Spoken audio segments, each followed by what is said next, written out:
Rolling. Let's do it right away. I show 6:03. So Al Diorio here. I'd like to call this evening's meeting to order, please. And the first item on the agenda is a roll call. I would ask those in attendance, planning board members, to indicate your presence. So Diorio here. Prelwitz here. Lindlow here. Light here. Shamshinia here. John Pennypacker here. There we go. Very good. Thank you so much. Next item on the agenda is the pre-roll. So this is the prospective member attendance for our upcoming May 19th special meeting. So I would ask planning board members to indicate their availability. So Diorio, I plan to attend. This is Ron Prelwitz. It's 75% probability that I will attend. I have a property closing in Maine. I plan to be back the day before, but you know how that can be with coordinating everyone. Lindlow here. I'll be in attendance. Light here. I will attend.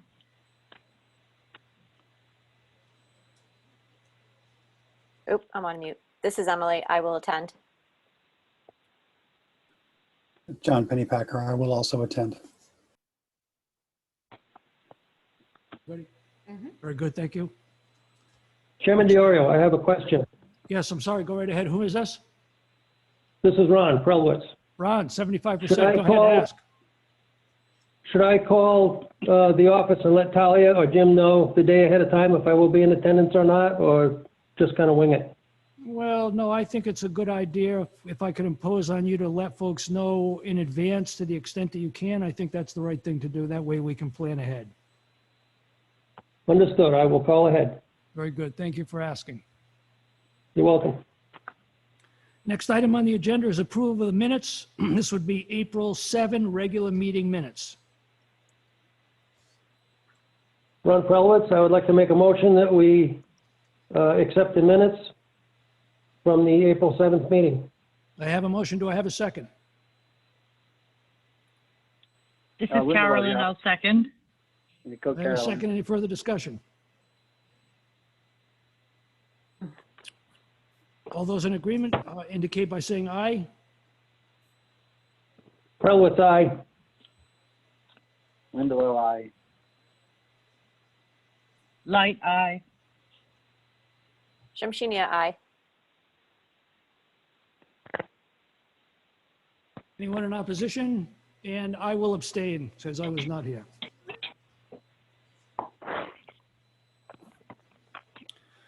So before we jump into the meat of this evening's meeting, I just have a couple of administrative items to go over, please. So we have two items on our agenda this evening. The, excuse me, the public informational meeting for Stone Ridge and a public informational meeting for Camoli Solar. I would like to suggest, with the concurrence of my colleagues, that we divide our meeting in half and allocate equal time to both applications. So it's a little past 6 p.m. We do have business at the tail end of our meeting. I'd like to allocate a half hour for that. So if we gave both applicants the benefit of 2 hours, would my colleagues be in agreement that that's legitimate? Ron Prelwitz here. I would Carolyn, agree with Secretary. Al, this is Carolyn. So if our first agenda item concludes earlier than the 2 hours, can we just move right into the second one? Well, absolutely. Thank you. I wasn't really suggesting that the applicant and or the audience needed to take up every minute of their 2 hour allotment. I would actually like folks to be more concise than that, but I understand that, you know, there's a lot of material to cover. But certainly, if we conclude business on the first item, I would like to immediately move into the second agenda item, of course. Thank you. Thank you. I agree. I'm on board.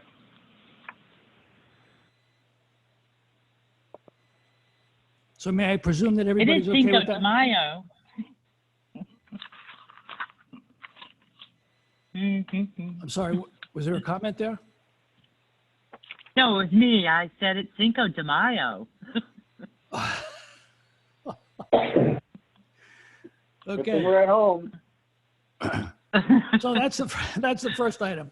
The second housekeeping item is, I would like to suggest that board members consider if they want or need a site walk at either of these parcels as the evening goes on. So I would ask that perhaps at the conclusion of each presentation, you have your calendars ready, and we can decide by consensus whether a site walk is necessary or warranted, and perhaps arrive at a meeting date and time. Everybody okay with that idea? Prowitz, yes. Very good. Light, yes. Lindelof, yes. Shamshini, yes. Okay, outstanding.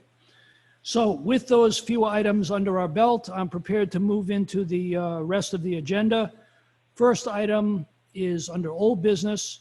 It is the third master plan, public informational meeting, major land development project, Stone Ridge at Hopkinton, AP 11, Lot 47A, 0, Palmer Circle, RI 95 LLC applicant.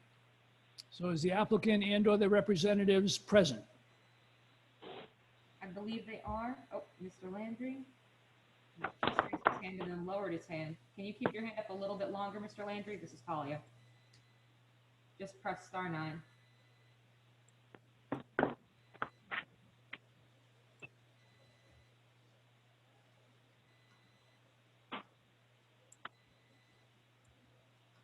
And to unmute, press *6, please. Can you hear me okay? Yes, will it just be you or will Sergio also be presenting? Or is it going to be you and then Sergio? It will be myself and then Sergio and then a few other folks. And I can give you that order, Talia, if you'd like it now or at the conclusion of my brief remarks. At the conclusion, and this, just I guess as they go, if everyone can raise their hand, so then I can just do it sequentially like that. That'll probably be the easiest. Okay. Everyone, please take note of that on our team.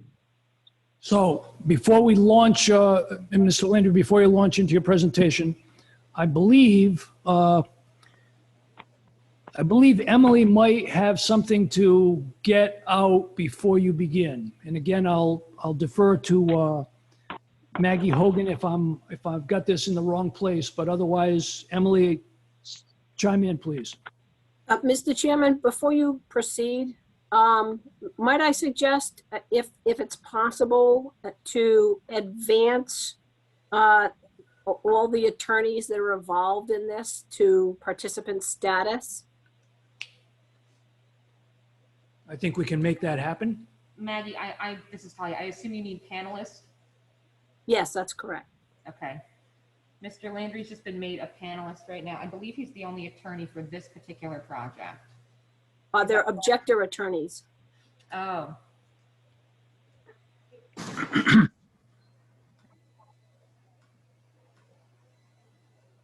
And the reason I suggest that is because, this is an awkward forum, and sometimes people's hands are up and we don't see them. I certainly can't see them.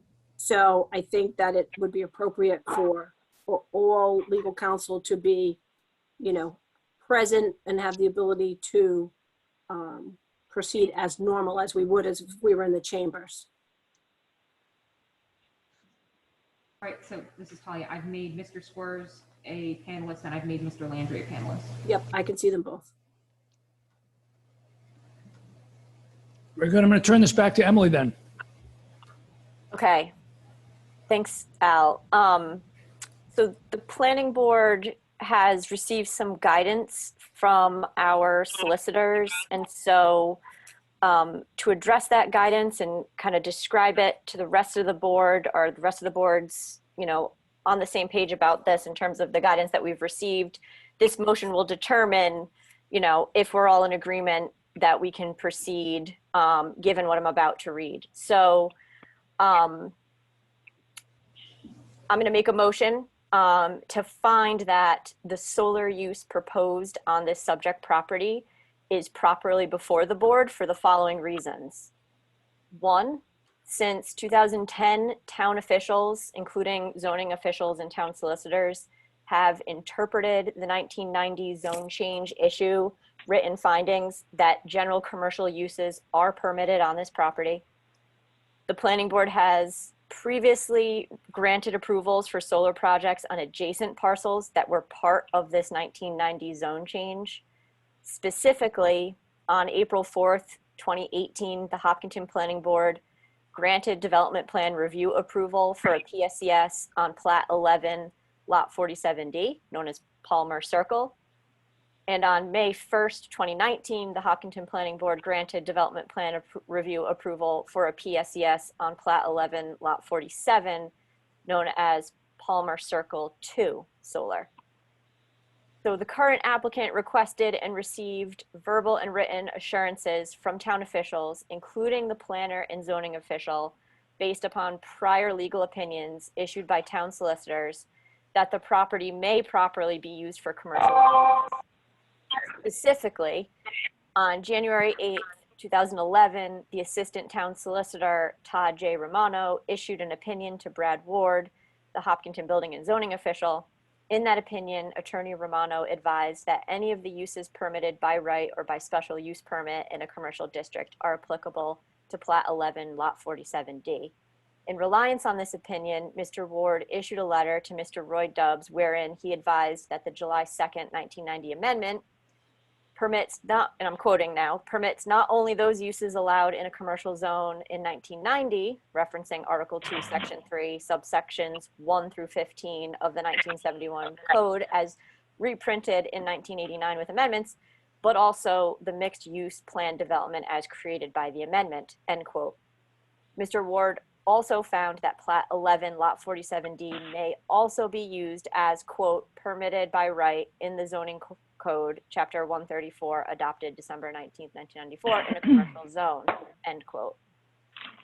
On December 27th, 2019, Ms. Sherry Desjardins, Hopkinton zoning official, issued a letter to Sergio Sherenzia concerning the zoning uses of Plat 11, Lot 47A. On December 31st, 2019, she also issued a memo to Mr. Sherenzia indicating that use category 486, a commercial solar facility, is also a permitted use on the property. In reliance on these memos, the applicant proceeded.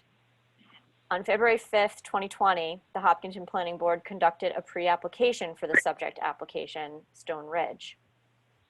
Therefore, as argued by Attorney Landry in a memo to this board dated March 11th, 2020, I believe that the doctrine of equitable estoppel prevents the town from changing its mind now concerning the lawful use of the property for solar. Very good, Emily. Thank you very much. I have a motion. This is Ron, I'll second. I have a second. Any further discussion? Mr. Chairman, will there be an opportunity for the attorneys to weigh in? And I'd also like to point out I did not receive Attorney Landry's memo. And I would also, before there's a vote on this, first I'd object that this is a finding required in your ultimate findings of fact under 45-2360. And second of all, I would like to make an argument requiring Mr. Prelwitz to recuse before there's a vote on this. So if it's okay, I would ask to be heard. Mr. Chairman, this is Maggie Hogan. The memorandum referenced to Mr. Landry's authorship is one that you, in fact, received back in March of 2020. We're not referencing any new memoranda. Is this the prior memorandum? That's correct. Okay, okay. That There were was a th- mistake on my part then. Okay, no problem, because you had one, Mr. Landry had one, and the prior solicitor had one. Just to interject, this is Talia. Mr. Squires, could you either move a little closer to your speaker or change the configuration? It's a little bit difficult to hear you. Can you hear me now? Yes, that's better. Thank you. The second item that you've addressed is that, you know, this is an ultimate finding. We've interpreted this to be a threshold issue based upon the argument of counsel to date. And so dealing with that at the moment allows the board to proceed to a full evidentiary hearing.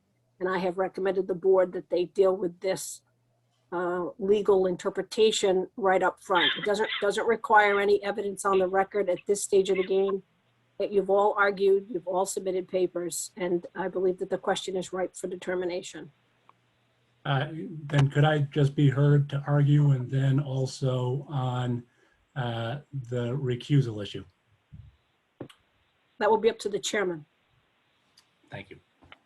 Certainly, that's the whole idea behind the discussion item. So the argument would be on the motion, if you're allowing him to do this procedurally. The recusal matter is separate. We'll handle that next. So should I address the motion first and then I'll have an opportunity to address the recusal after that? I would recommend that, sir. Okay, thank you. Well, to start with, it's you know, it's kind of black letter law, and I hate to use that phrase, but frankly it is, that equitable estoppel does not apply to officials' interpretations of a local zoning ordinance by building officials and zoning officials.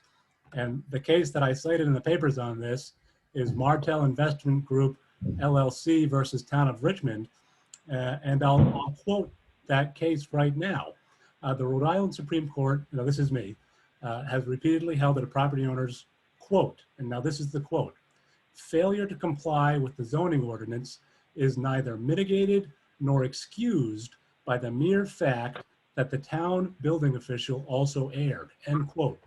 The argument in that case was an equitable estoppel argument.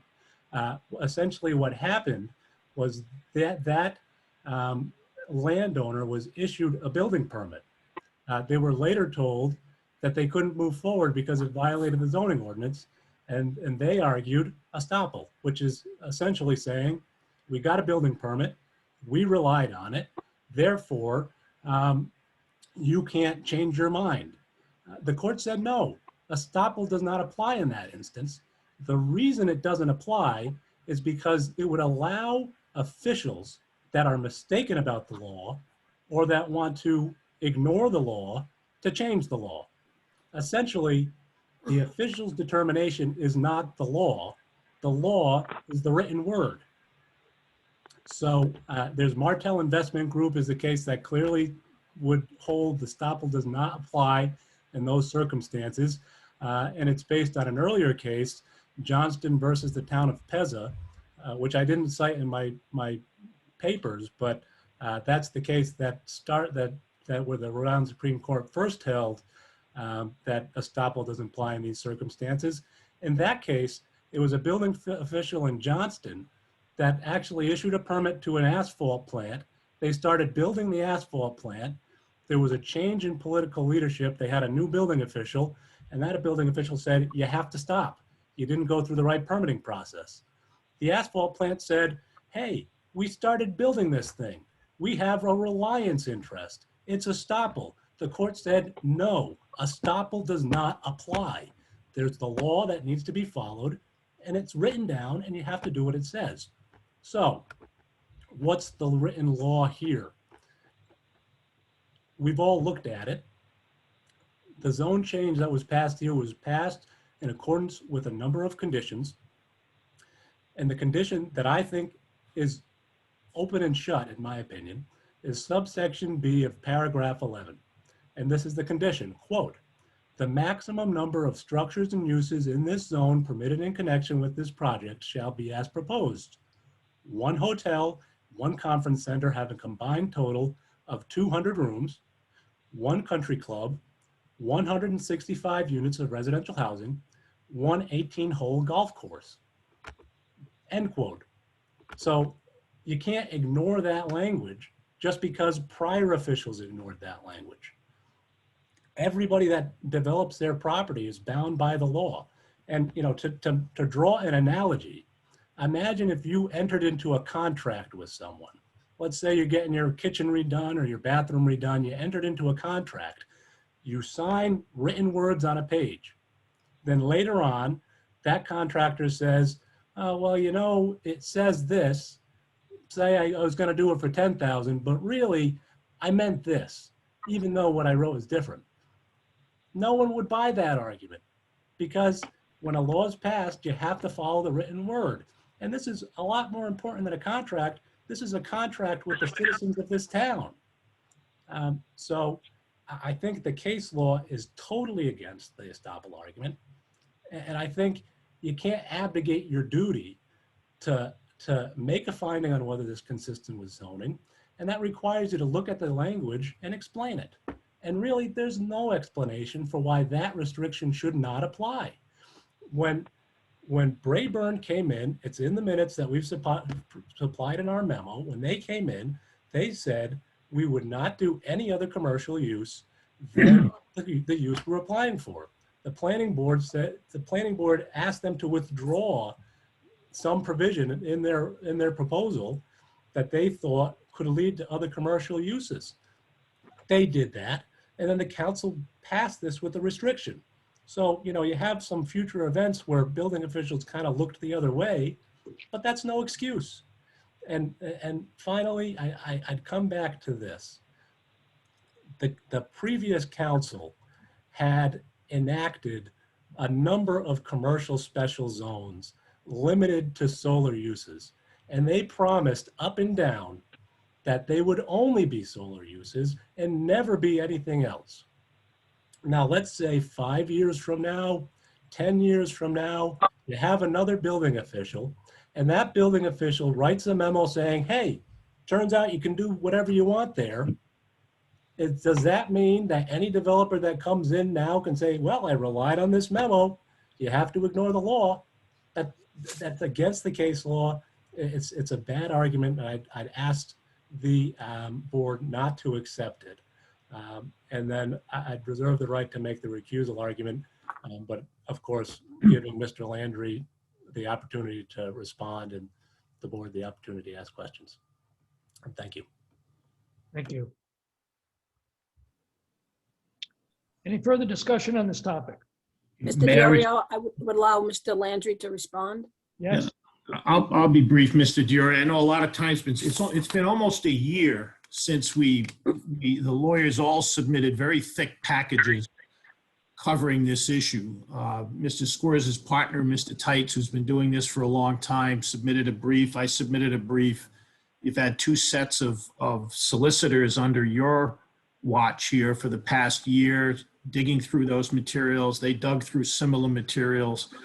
The 2 points that Mr. Squires made, with all due respect to Mr. Squires, are not applicable to this situation. The first one, the Pezza case and that doctrine, those cases say that where you have a clearly illegal use, one of them, someone wanted to put a factory in a residential zone, someone that a fourth grader reading the zoning ordinance would understand was not a permitted use. And all the court said there is that a mistake by a building official can't permit a change in the zoning ordinance. That's not what we've got here. We've got a fairly debatable issue that was analyzed as a matter of interpretation of a zoning ordinance by very, very competent law firms, building officials. I mean, it's a determination that was made by the people that have the responsibility and the difficult job of making those determinations. So estoppel would never apply if someone could never rely to their detriment on something and have it produce a result. These Greenwich Yacht Club cases and other cases all have well articulated the doctrine of estoppel. I don't think we need to get to estoppel because I think the interpretation that all of the lawyers made consistently on this matter for the last 10 years, and that the planning board has implemented in approvals of projects with the same DNA as our land, all happen to be correct. And we could take up all of our 2 hours tonight on this issue, probably more than that. But I think the thing has been vetted to a fare well. And I think the arguments have all been well made. The second point Mr. Square has made about the conditions for the specific approval for Brayburn, every specific zoning amendment has conditions applicable to what is proposed in that project. The common thread of all of the legal opinions that have been given on this project is that the Brayburn decision didn't overturn or somehow supplant the provisions of the zoning ordinance itself, which have been determined to permit in a commercial zone the uses that are permitted within that zone under the menu of uses, there being no language or indication of any other order to be followed in the application of the law. We think that the way that everyone to date has interpreted that is correct, and we stand by that. Mr. Chairman, before you proceed on additional discussion, I want to note a little bit of an anomaly in connection with this. Presently, we have Mr. Prowitz as seconding the motion. And there is going to be a second motion or motion made by the objector's attorney to have Mr. Prowitz recuse himself in this case.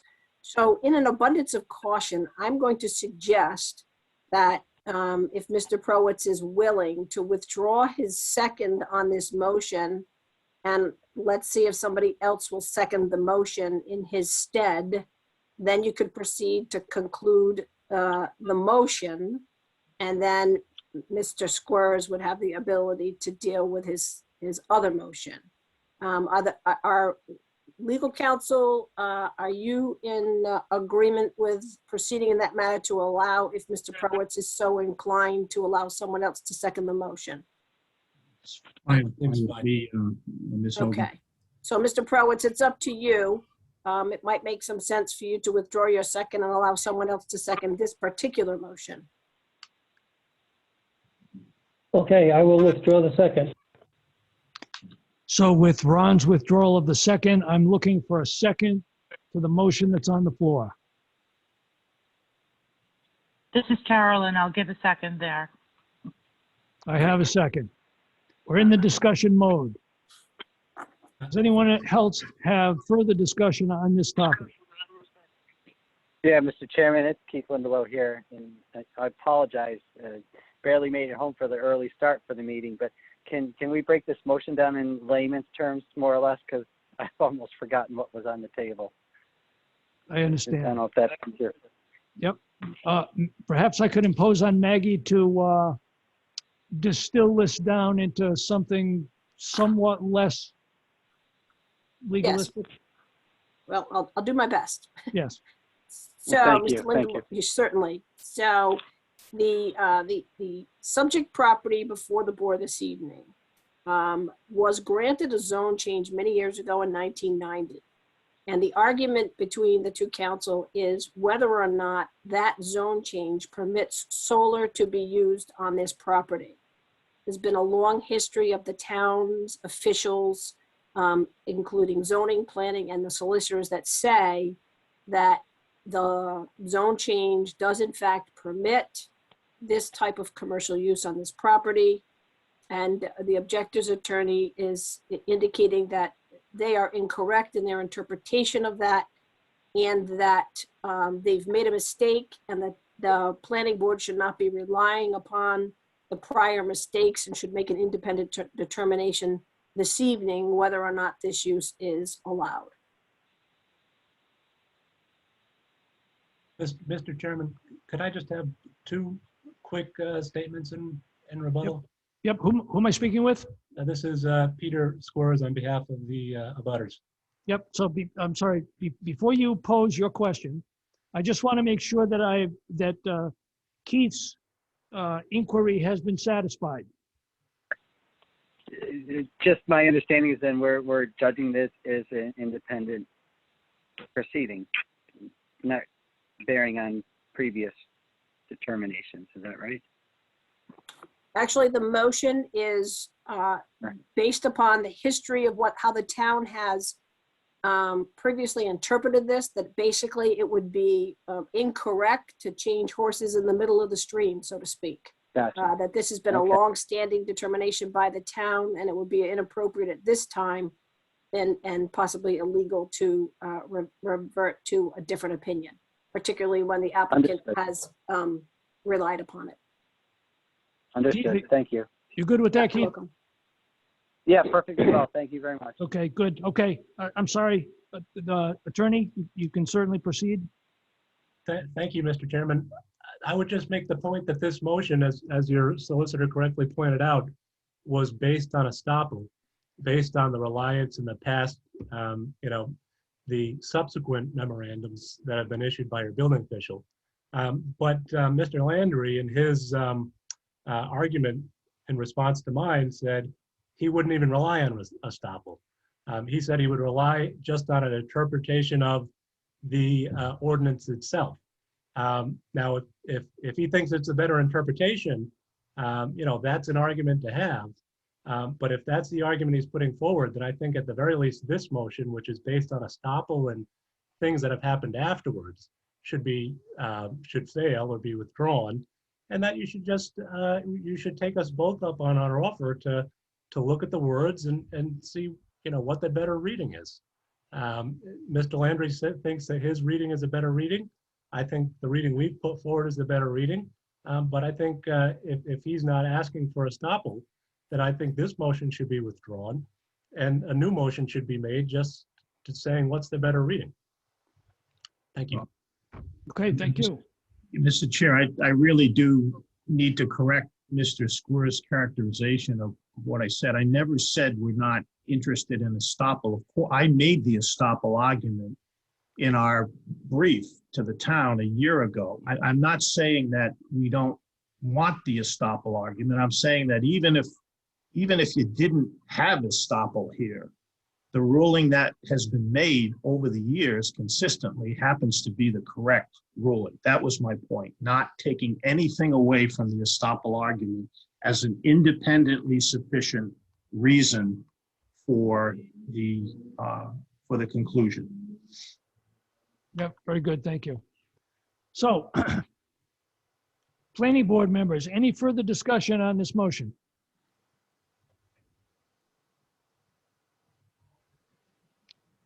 Hearing none. All in Roll favor? call, roll I'm call, sorry? I'm please. sorry. Mr. Chairman, Agree to do a roll before call there's a vote, perhaps we should address the recusal issue, because I'm not sure whether or not Mr. Prowitz is going to vote on this or not. If he intends to, I'd like to put on the record why I feel he should not. Maggie, maybe you can just straighten me out as to the sequence. Do we vote on this motion, which is pending, or do we deal with the recusal issue? I think you'll get the answer as to whether or not Mr. Prowitz intends to recuse on this motion by whether he abstains or whether he votes on it. I think you can proceed. Mr. Chairman, would I have the opportunity to put on the record the reasons why I feel he should recuse? You can certainly do that. Listen, I'm just trying to wade through the logistics of the motion. So if you could just hold that thought, if there's no objection, I'd like to get to either a yay or a nay on the motion, and then you can take up your recusal issue. Thank you. The only reason I raise that is that if he does end up voting and then the issues I raise, if he deems it, if he accepts them and recuses, that, could affect the outcome of the motion. I'm not sure, but I'll defer to however you want to handle it. Yeah, unless Maggie tells me that I'm moving in the wrong direction, I'm going to call for the vote on this one. Okay. Very good. Please do it by a roll call vote. Talia, if you could call it, please. All right. This is Talia Albioria, Yes. Ron Krowitz, Yes. Emily Shinchenia, Yes. Carolyn Light, Yes, sorry, I'm just writing these down as Yes. I go. Keith Lindelof, Yes. Maggie, this is Polly. Do I ask John as well, or No, John's shaking his head? we have 5 members that just voted. Yep. Right, yeah, nope, we're all set. He's Okay, in the Mike. wings, though. Yeah, I'm not used to working with an alternate. It's a new experience for me. Okay. All right. Which we enjoy, by the way, John. Yes, we do. So motion passes. Moving on to the next issue, which I guess is the recusal one. Correct. Mr. Squares, you have the floor. Thank you, Mr. Chairman. I think it would be appropriate that Mr. Prelwitz recuse from considering this application. In fact, I know he just voted, but I feel like he should have recused before that. The reason why, I'll just briefly outline for you. So there was a member, a citizen in the town, a town resident, that posted a Facebook post about my clients. She also ran an op-ed about them. And in that Facebook post, she said, quote, she called them, quote, mean-spirited, Johnny-come-lately, yuppie NIMBYs who seem hell-bent to turn our rural town into snobby suburbs, end quote. In response to that Facebook post about my clients, Mr. Prelwitz responded that, quote, remember, the Skulkos have an agenda, they are land developers, end quote. So the issue with that statement, first of all, it's untrue. The Skulkos are not land developers. They have never been land developers. They have owned property in Hopkinton, large tracts of land since 1987 for the purpose of preserving that land. So if anything, they're conservationists. The reason that that's problematic, not only because it's false, but since it follows or was a comment on an ad hominem attack about my clients, it tacitly seems to approve that ad hominem attack. And at the same time, it appears to be an attack on their credibility by implying that they have an ulterior motive for making objections to the planning board by quote unquote having an agenda. So to sum up, it was a false statement about my client's credibility that was made in the context of responding to, not refuting, an ad hominem attack on my clients. Now, the case law is clear that when you sit on applications, you have a duty, each one of you has a duty of impartiality on par with that of judges. One case I would cite is Barber Realty Co. versus Zoning Board of City of Cranston, 128 A. 2nd 342, RI 19, that's a 1957 Rhode Island Supreme Court case. There, a Cranston zoning board member was told he was disqualified by the Supreme Court from sitting on a zoning board application by certain comments that were made to abutters that had an interest in an application before the board. And then Champlin's Realty Associates versus T. Cohen, that's 989 A. 2nd 427. That's a 2010 case where, again, the court said, quote, when an administrative agency carries out a quasi-judicial function, it has an obligation of impartiality on par with that of judges. Under the 14th Amendment, administrative tribunals must not be biased or otherwise indisposed from rendering a fair and impartial decision. So, end quote. So, the takeaway is that when you're considering an application like this, you should consider yourself as you would consider a judge. Imagine if you took a case to court and a judge made a comment about you on Facebook, implying you had an ulterior motive for bringing a case or for doing anything for that matter, making any comment about you on Facebook. Would you be able to say to yourself, I feel comfortable appearing before that judge? I think that anyone would say, no, I don't. I think it completely destroys the ability or the appearance that you'll be able to be impartial. Now, I don't know where Mr. Prelitz got his information, and I can't, look into his inner heart to decide to know for the truth of what the point of that statement was. But I do know this: it completely vitiates the appearance of a fair and impartial hearing.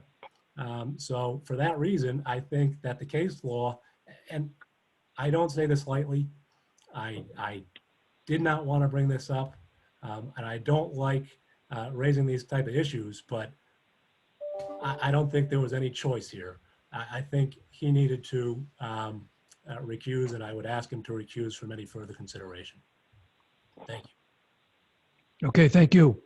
All right, so clearly this question and its answer resides solely with Ron.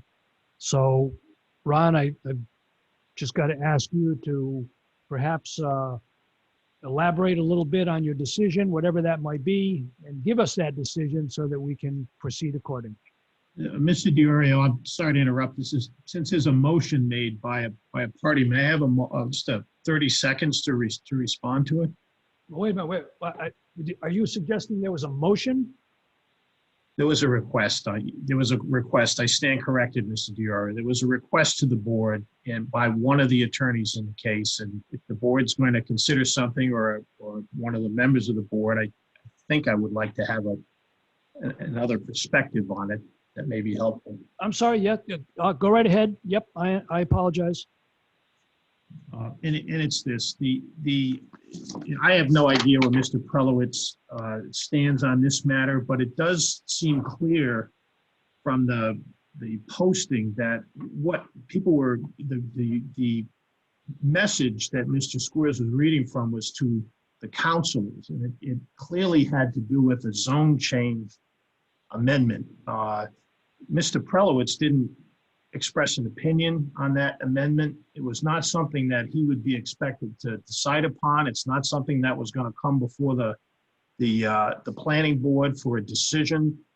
He didn't say anything good or bad or indifferent about anything. Certainly didn't comment on the substance or indicate any kind of impartiality. Obviously, if Mr. Prelowitz doesn't feel that he can hear this case in an impartial way, I would defer to his judgment. But this is really nothing here. 5-6 words that have nothing to do to indicate how Mr. Prelowitz even thinks about this application, or if he's even started to develop an opinion about this application when this posting occurred, several weeks ago on another matter that wasn't before the planning board. Okay, very good, thank you. Once again, I'm going to state that the decision as to whether a person should recuse or not rests solely with that person. Ron, we're looking to you for your decision so that we can move forward. Okay, thank you, Mr. Chairman. First of all, my information came from the Secretary of State of the state of Rhode Island. I have 4 LLCs, the document numbers in front of me. I can read them if everybody wants, or I would encourage them to look them up themselves. Like I've said many times, do your own research. Don't listen to what I'm saying. Do your own research. They're on file now in the name of Thomas P. Skolko. Also signed under those LLCs is Andrew Tights. I hope I pronounced his name properly. I apologize if I did not. That being said, I will let my voting record stand for itself. I have voted both for and against solar projects. And this wasn't a statement this other person made about solely solar projects. It's about, I would call it the atmosphere in town. My intent was to point out that these people have, I wouldn't say a vested interest, but they have an interest in this. And I also have counseled our attorney and my own attorney. And the intent was, I don't believe the Skolkos have done anything wrong. In fact, they've done everything as right or more right than most people do willingly or unwillingly. They applied for LLCs, they got them, that's it, they're good to go. I have always treated each and every issue or, I would say project brought before the planning board while I've been here impartially, and I feel that I can do that again. And that's it. I choose not to recuse. My attorney told me if I recused, I would be admitting guilt to something, and I don't think I did anything wrong. That being said, I'll go back to Mr. Diorio. Very good, Ron. We appreciate that. Mr. Chairman, I'd like to ask Mr. Prowitz about the LLCs that he's referring to, as well as the vested interests that he believes my clients have. So, yep, so let me interrupt if I may. So I certainly don't mean to negate your rights to pose questions, et cetera, but the bottom line here is that we have a planning board member who has issued his decision. He plans to participate. I don't know if we really need to tear the lid off this thing any further. That's his decision. He's given you a reason. I don't know, unless council tells me that I have to keep this on the front burner, I believe this topic is behind us. I would concur, Mr. Chairman. That's Just Maggie note Hoover. my objection for the record then. Thank you. Very good, duly noted. So with that said, I think we're finally in a position to move forward. So, Mr. Landry, if you're making the presentation, I believe at this time the floor is yours. Thank you, Mr. Diori, and I'll be brief because I'd like our professionals to really do most of the talking here. We've been asked to keep it really tight, to try to keep 10 minutes or so per witness, and the only way that's going to happen is for the lawyer, at least on this side, not to monopolize the process any more than is absolutely necessary. I will say that we appreciate very much the challenge that solar projects have been generally for the town of Hopkinton and how they've wrestled with it. We've watched, and some of us have been a little bit involved in some of these projects and have seen the difficulties that have been created when unintended consequences emerge from these projects, when they ended up being built without any expectation as to what the real impacts would be from an environmental perspective, and as to how things would have worked an awful lot better if a little more time was taken and a little more planning was undertaken in the early stages to make sure that everybody was on the same page and knew what was going to happen and how it was going to happen and what its true impacts are. And even though this is a by right project from a zoning perspective, and doesn't involve residential property like most of the heavily contested projects, my clients made a commitment early on that they would try to satisfy every single concern. You'll recall that the first public informational meeting was the public going before the applicant, which I've never seen before in 40 years, and then the board members providing comments on what their initial reactions were to the project and where it could be improved and areas that were deserving of particular attention. And as we've indicated at previous update questions, what we've been doing here for a period of several months at a cost of hundreds of thousands of dollars and hundreds of hours with various professionals is taking something that was very good and trying to meet with every constituency, every group, and mitigate any conceivable impacts in a very, very thorough way, from the wildlife impacts to working with the Appalachian Mountain Club and Mr. Buford on the Conservation Commission, almost a dozen trips out to the site to try to reconstruct the Narragansett Trail and help make this property a connecting point to various parts of the trail, try to plan the project around natural features like that. And when I tell you that's taken an awful lot of time, it really has, but it's been exciting for our team to do that. They are environmentalists, they're outdoor people. They love the opportunity that's been given to try to recreate that trail system. Same thing with the scenic and wildlife protection issues, the Canachet Brook.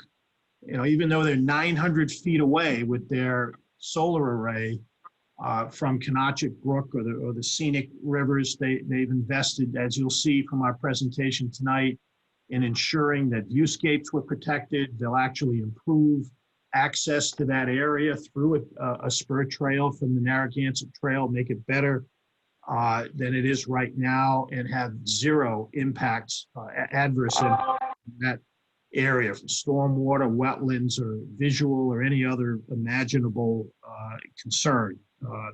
Same thing with wildlife migration patterns. Hired a special consultant to make sure we had that issue under control and thought through the preservation of all of the stone walls. This is Stone Ridge, this project, and not by accident. There are lots of stone walls, and there'll be no substantive or material diminution in the length of those walls, the linear feet involved in those walls. There'll be additional walls that'll be created to help with the wildlife habitat. We may end up building one around a historic cemetery. But those issues have been very, very, very carefully managed, particularly for this stage of the development. We didn't have comments from the town's consulting engineers. Crossman Engineering took time to get all their comments, respond to their comments. The most recent update on their comments, they're a very good firm, and their questions and comments were very, very benign. All issues that have been managed or will be managed at the future stages of the development process. And that leads me to say the next big thing, and that is we are at the master plan stage of review. I know the chair knows this. I know there are also some new members of the committee. This is a conceptual stage. As much time as we have spent on environmental issues, and there's been a ton of it, the board doesn't even make findings on environmental issues. Environmental issues are not to be addressed until the preliminary plan stage of review, after you've got more sophisticated engineering and DEM reviews and other state agencies, wetland reviews. That's the point at which environmental reviews are considered. So as much as we've put into this, and it may sound like a preliminary plan stage presentation more than a master plan stage, that's because we thankfully got our client's permission and bankroll to take this beyond what any of the experienced professionals in this project have ever seen before in the context of a master plan presentation. I know you've already seen a lot of that in terms of the depth and detail of the reports that have been submitted. But this project is going to come for another series of public hearings at which there'll be a whole other round of examining all of the same issues that we're going to be presenting tonight. And there'll be no final determination at the planning board level until the final plan stage of review, and legal documents and decommissioning type documents and bonds and things like that are considered. This process has resulted in a better project. It started off at 30 megawatts. It's down to 23.5. It has been reduced in terms of overall area utilized. Another 20 acres of open space, wooded area, is good land is going to be preserved in part to help with the relocation of the trails. We've got a 252 acre site here, an enormous site. 45.7% of that will remain as open space. The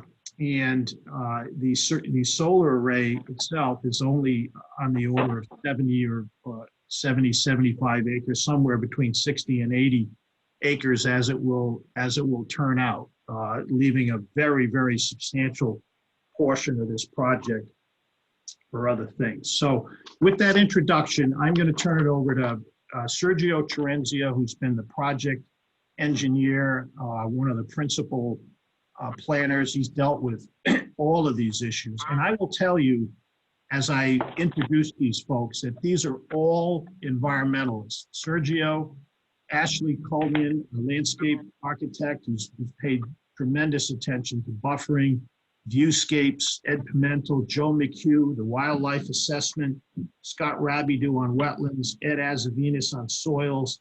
These people are all environmentalists. My clients are, the whole family is. They've been involved in site walks in the snow, hikes, very excited about creating here a workable partnership between conservation interests, recreational interests, and a passive use here that holds the prospect for the site not to be completely developed the same way it would for any of the other permitted uses, retail, offices, subdivisions, things that have utilities and sidewalks. We've got no traffic here and very, very minimal impact. So having said that, I'm going to turn it over to Sergio, and all of our folks, if they remember, are going to present briefly on their areas of expertise, but they're also going to try to say a little something about how the level of development of the plan is in their area of expertise in relation to,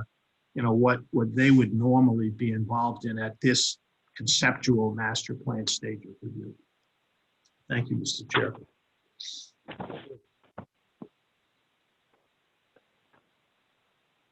Thank you, Mr. Landry. If it pleases the chair and the board, I'll just go right into my my presentation.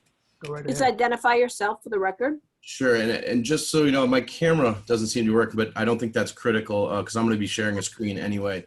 For the record, Sergio Cerenzia, I'm a licensed engineer, professional engineer in the state of Rhode Island, and the president and principal of Cerenzia and Associates, with offices located at 99 Mechanic Street in Pawcatuck, Connecticut. And I am the lead engineering consultant on the project, as well as the land surveyor of record, my office, Mark Castellanos, the land surveyor of record.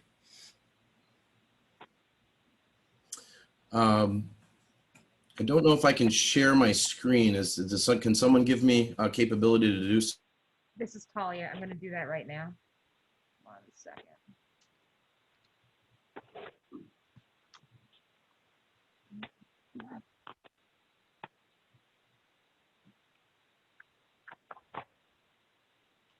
It says the host has just disabled my participant screen sharing. I don't know if that can be. We can now see you as well. Yeah, I can see that now. Thank you. Okay, I'm allowed to share now. One moment, please.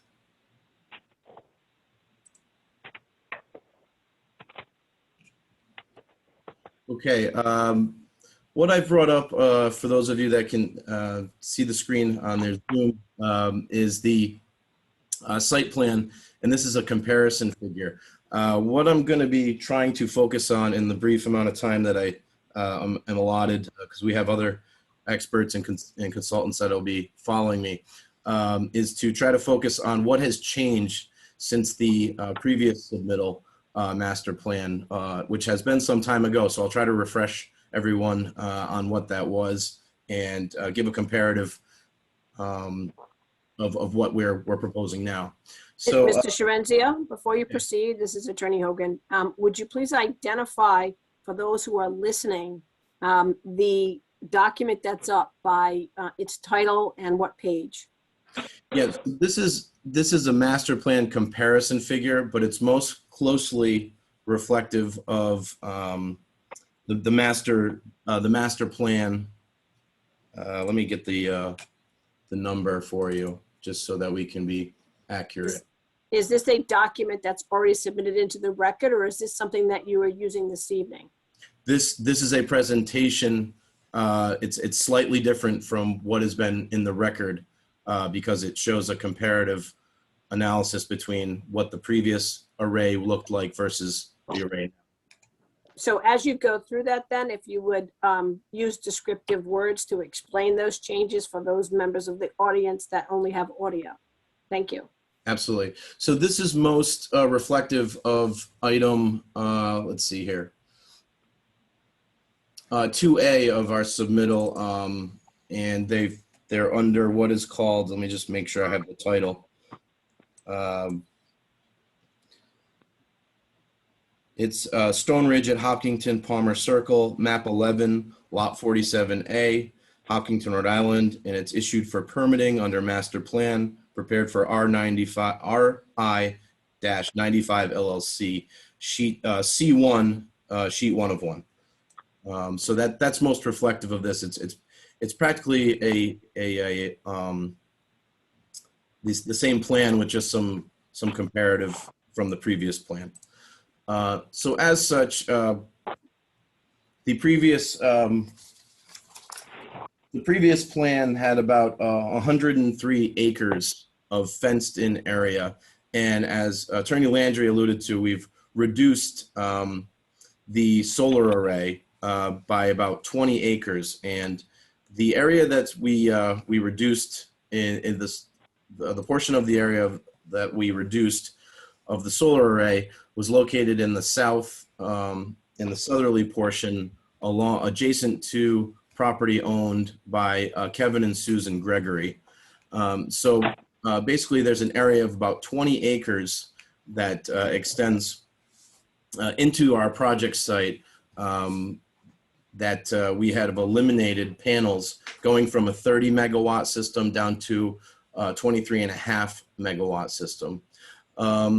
The reason that we removed this area was for a couple reasons, and offers a few different benefits.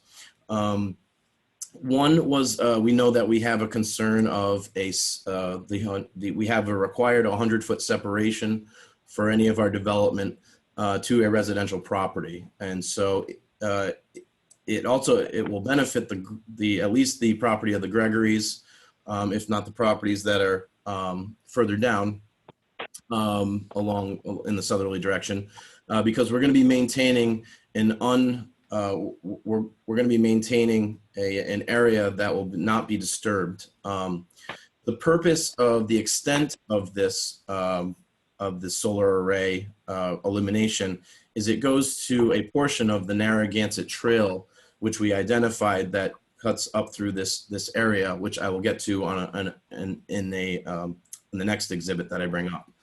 It preserves the Narragansett Trail, which was something that the conservation, in our meetings with the Conservation Commission on site and the Appalachian Mountain Club, were very important to them, because this is the Narragansett Trail in this area is a pretty wide corridor, probably close to 20 feet, flanked by either side by stone walls, and we'll be preserving all the stone walls in this area, as well as the trail itself that runs up this area. And it'll only be to the north. There will be the proposed solar panels will remain, but we're creating even somewhat of a buffer on the other side of this trail to that solar array.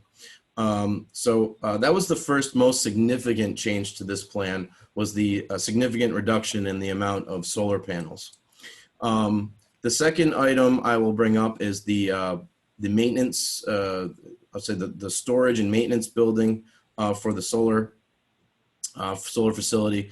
As associated with this, we had a 50,000 square foot it'll be a metal building, one of those prefabbed metal buildings. We've reduced this in scope and size down to a 15,000 square foot footprint, identifying that we really didn't need that large of a structure, and it would house the same panels and equipment that are used out in the facility. This facility would be used to store such equipment and panels and things of the like. The other item I'd like to bring up, which doesn't really reflect, really you can see it on this plan, but what we have also done, and to Attorney Landry's point, that we have provided a what I'll call a master concept plan grading plan, which was originally requested as a waiver, but we have now provided.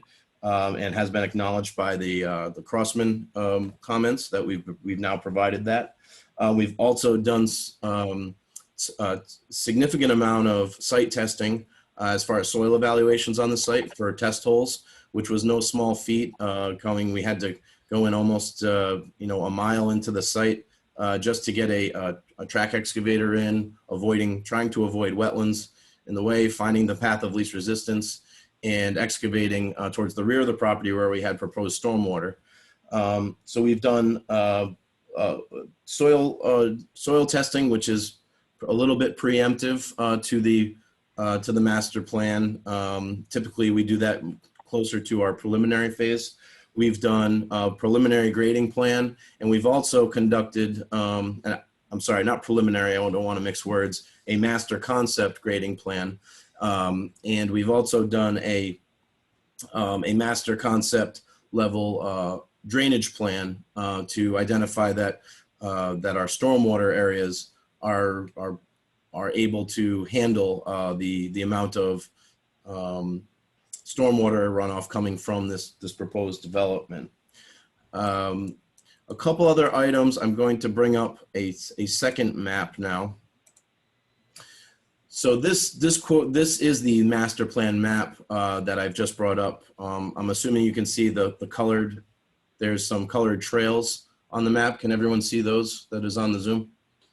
This is Talia. They're not readily visible from this view. Maybe if you zoom in a little bit more, we'll be able to see them a little bit better.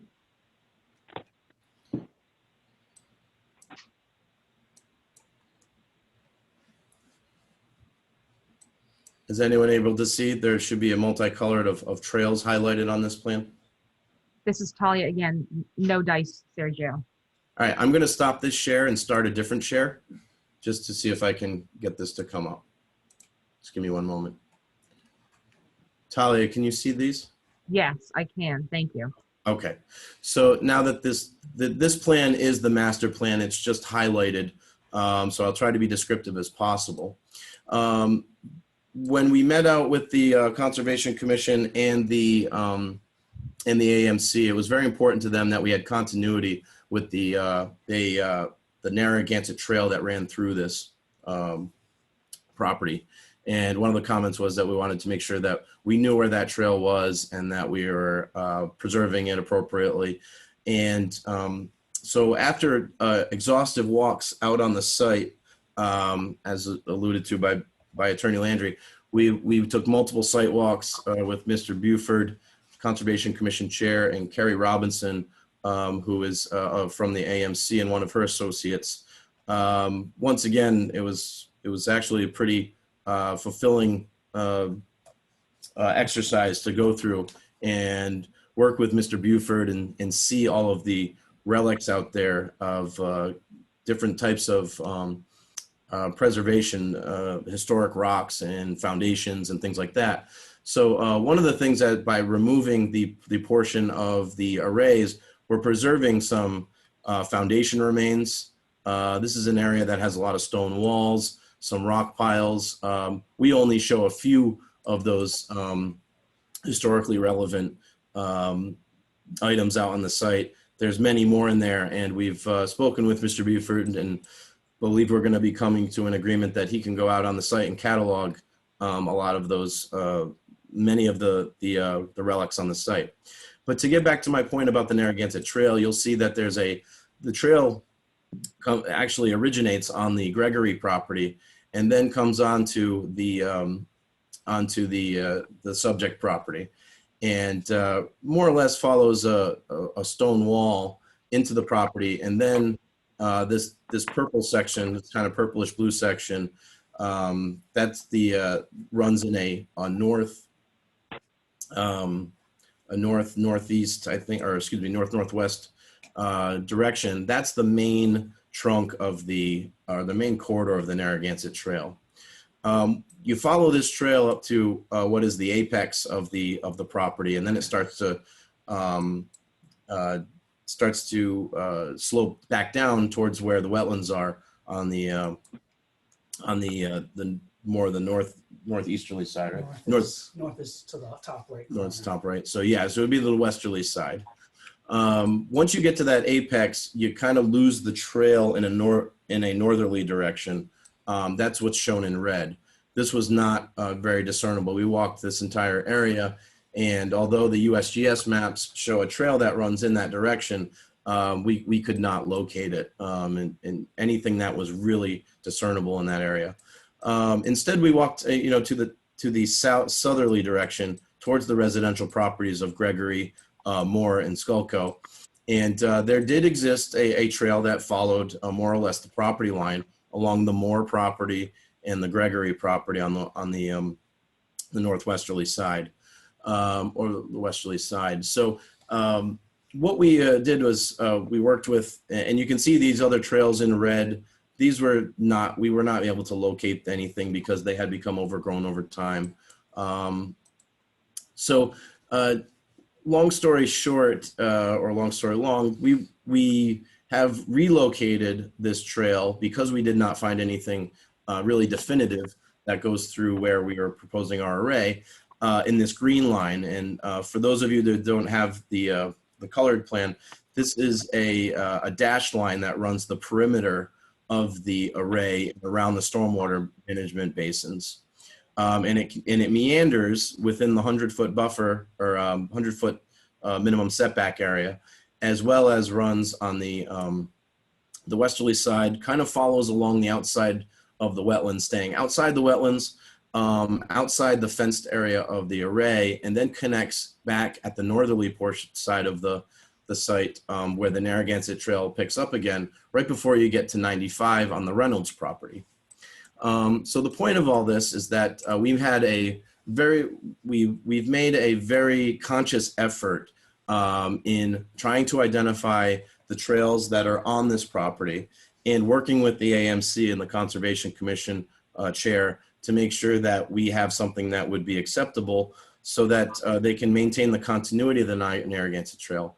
Now, once it gets to 95, Mr. Buford can attest to, he would love to see something going across 95, whether it be through a tunnel underneath or a bridge overpass. But we all know that's a big ask dealing with the federal highway. However, we are still providing the continuity from one end to the other. The last item, I know I'm probably running over a little bit of time here, but to be quick, the stone walls, Attorney Landry also alluded to the fact that we are going to try to take, or we are going to preserve every stone wall on this site. My client has had people contact him on selling stone walls because this type of rock is often coveted because it's an old looking rock with the lichen on it, and something that is aged and something coveted by certain people to put out on the historical aspect to rebuild on other sites. But they have committed to take these stone walls, whatever that we can't preserve in place or we can't rebuild within the solar array. We are going to make our best efforts to do so. But they made a commitment that every stone on this site is going to be repurposed and replaced along the site. And so I'm not sure if you can see the screen that I have now. I'm going to stop the share and reshare again just to make sure that you can see it for those of you that are on it. You'll see that there are blue, red, and green walls on this plan. The red walls we are most likely going to have to remove. The blue walls are the walls which we intend to replace. You'll see that they follow the perimeter of the site, and we are going to make some attempts to keep some of them in place in between the arrays if feasible. If it's not feasible to keep the walls within the array and it's prohibitive construction wise, we will relocate them and likely bring forth that more detailed plan at the preliminary phase.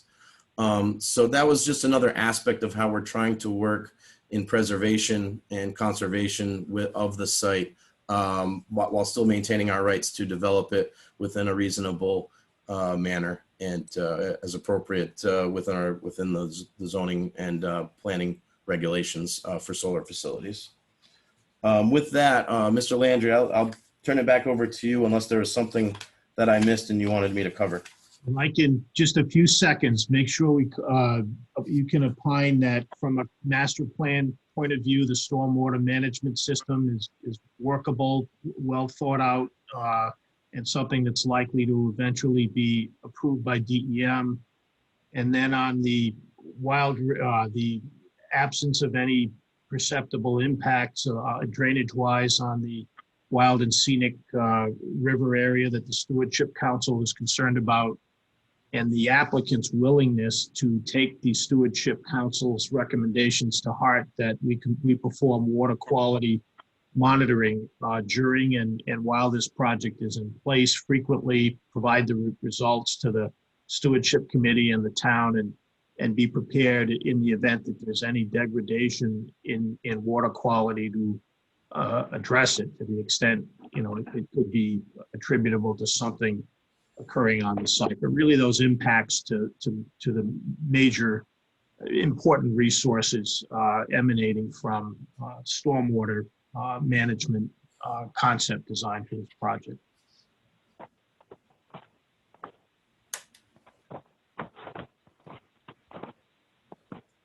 Bill, did you want me to opine on that, or you're also? Because I can't. That's up to you to. Yep. No, I can definitely comment on that. Yes, we're going to have to go through a Rhode Island DEM wetlands approval, as well as a RIPD's, Rhode Island Pollution Discharge Elimination System approval process, which we will have to mitigate the impacts of any stormwater generated on this site. We are going from a wooded area to a grassed area. The DEM does not recognize panels as an impervious area. So we are going to be basically converting woods to grass, but we still have to mitigate those impacts by detaining the water appropriately, making sure that that we meter it out appropriately. The Kanasha is a cold water fishery. We need to make sure that it's metered out in a way where it will not increase the temperature of the water. And there's our mitigation practices in conjunction with the Stormwater Manual of Rhode Island, which we will abide by, and we will fully get vetted by the Rhode Island DEM to make sure that we are mitigating our stormwater from this site appropriately. And things like lighting, site lighting. I know there's not much. There may be some there's some shown on the access road for the storage building, but those types of issues, even though they've been represented on the plan, those would, in the normal course, be provided in an advanced, more precise level at the preliminary plan stage of review. We actually have provided a lighting plan. The only lighting on the site will be for the building, for safety and security purposes, and we can handle the details of that lighting. But for the most part, we've had a photometric plan that we've submitted that identifies that all the lights are going to be full cutoff, downward, dark sky, compliant, and that there's no light that's going to be shed over any property lines or anywhere in the vicinity of such. In addition to leaving significant buffers to the residential properties in the vicinity of that area that's going to be lit. But there's no lighting proposed amongst the solar facility. Right. And last thing is that although some things will be sequenced from master plan to preliminary plan to final plan, we're not seeking any waivers or variances from the requirements of the applicable 2019 PSES ordinance, correct? No, I don't believe so. I believe we've accommodated the major things that are required for master plan, and there's some minor things that are deferred to preliminary. But for the most part, we've provided over and above, in my opinion, of a master concept plan due diligence with this submittal. Okay, thank you.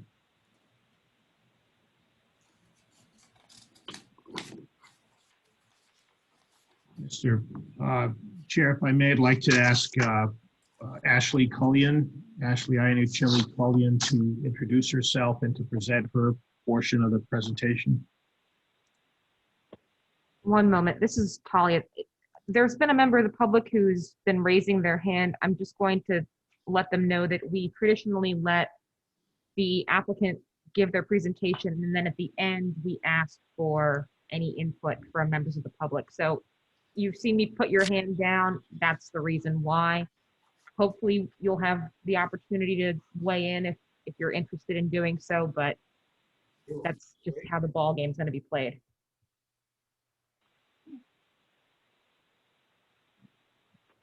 And One moment, I'm just getting back to participant window.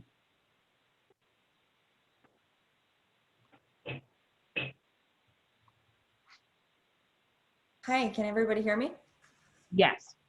Hi, this is Ashley Cullion. I am the landscape architect on the project. I am a registered landscape architect in the state of Rhode Island and principal and one of the owners of Traverse Landscape Architects.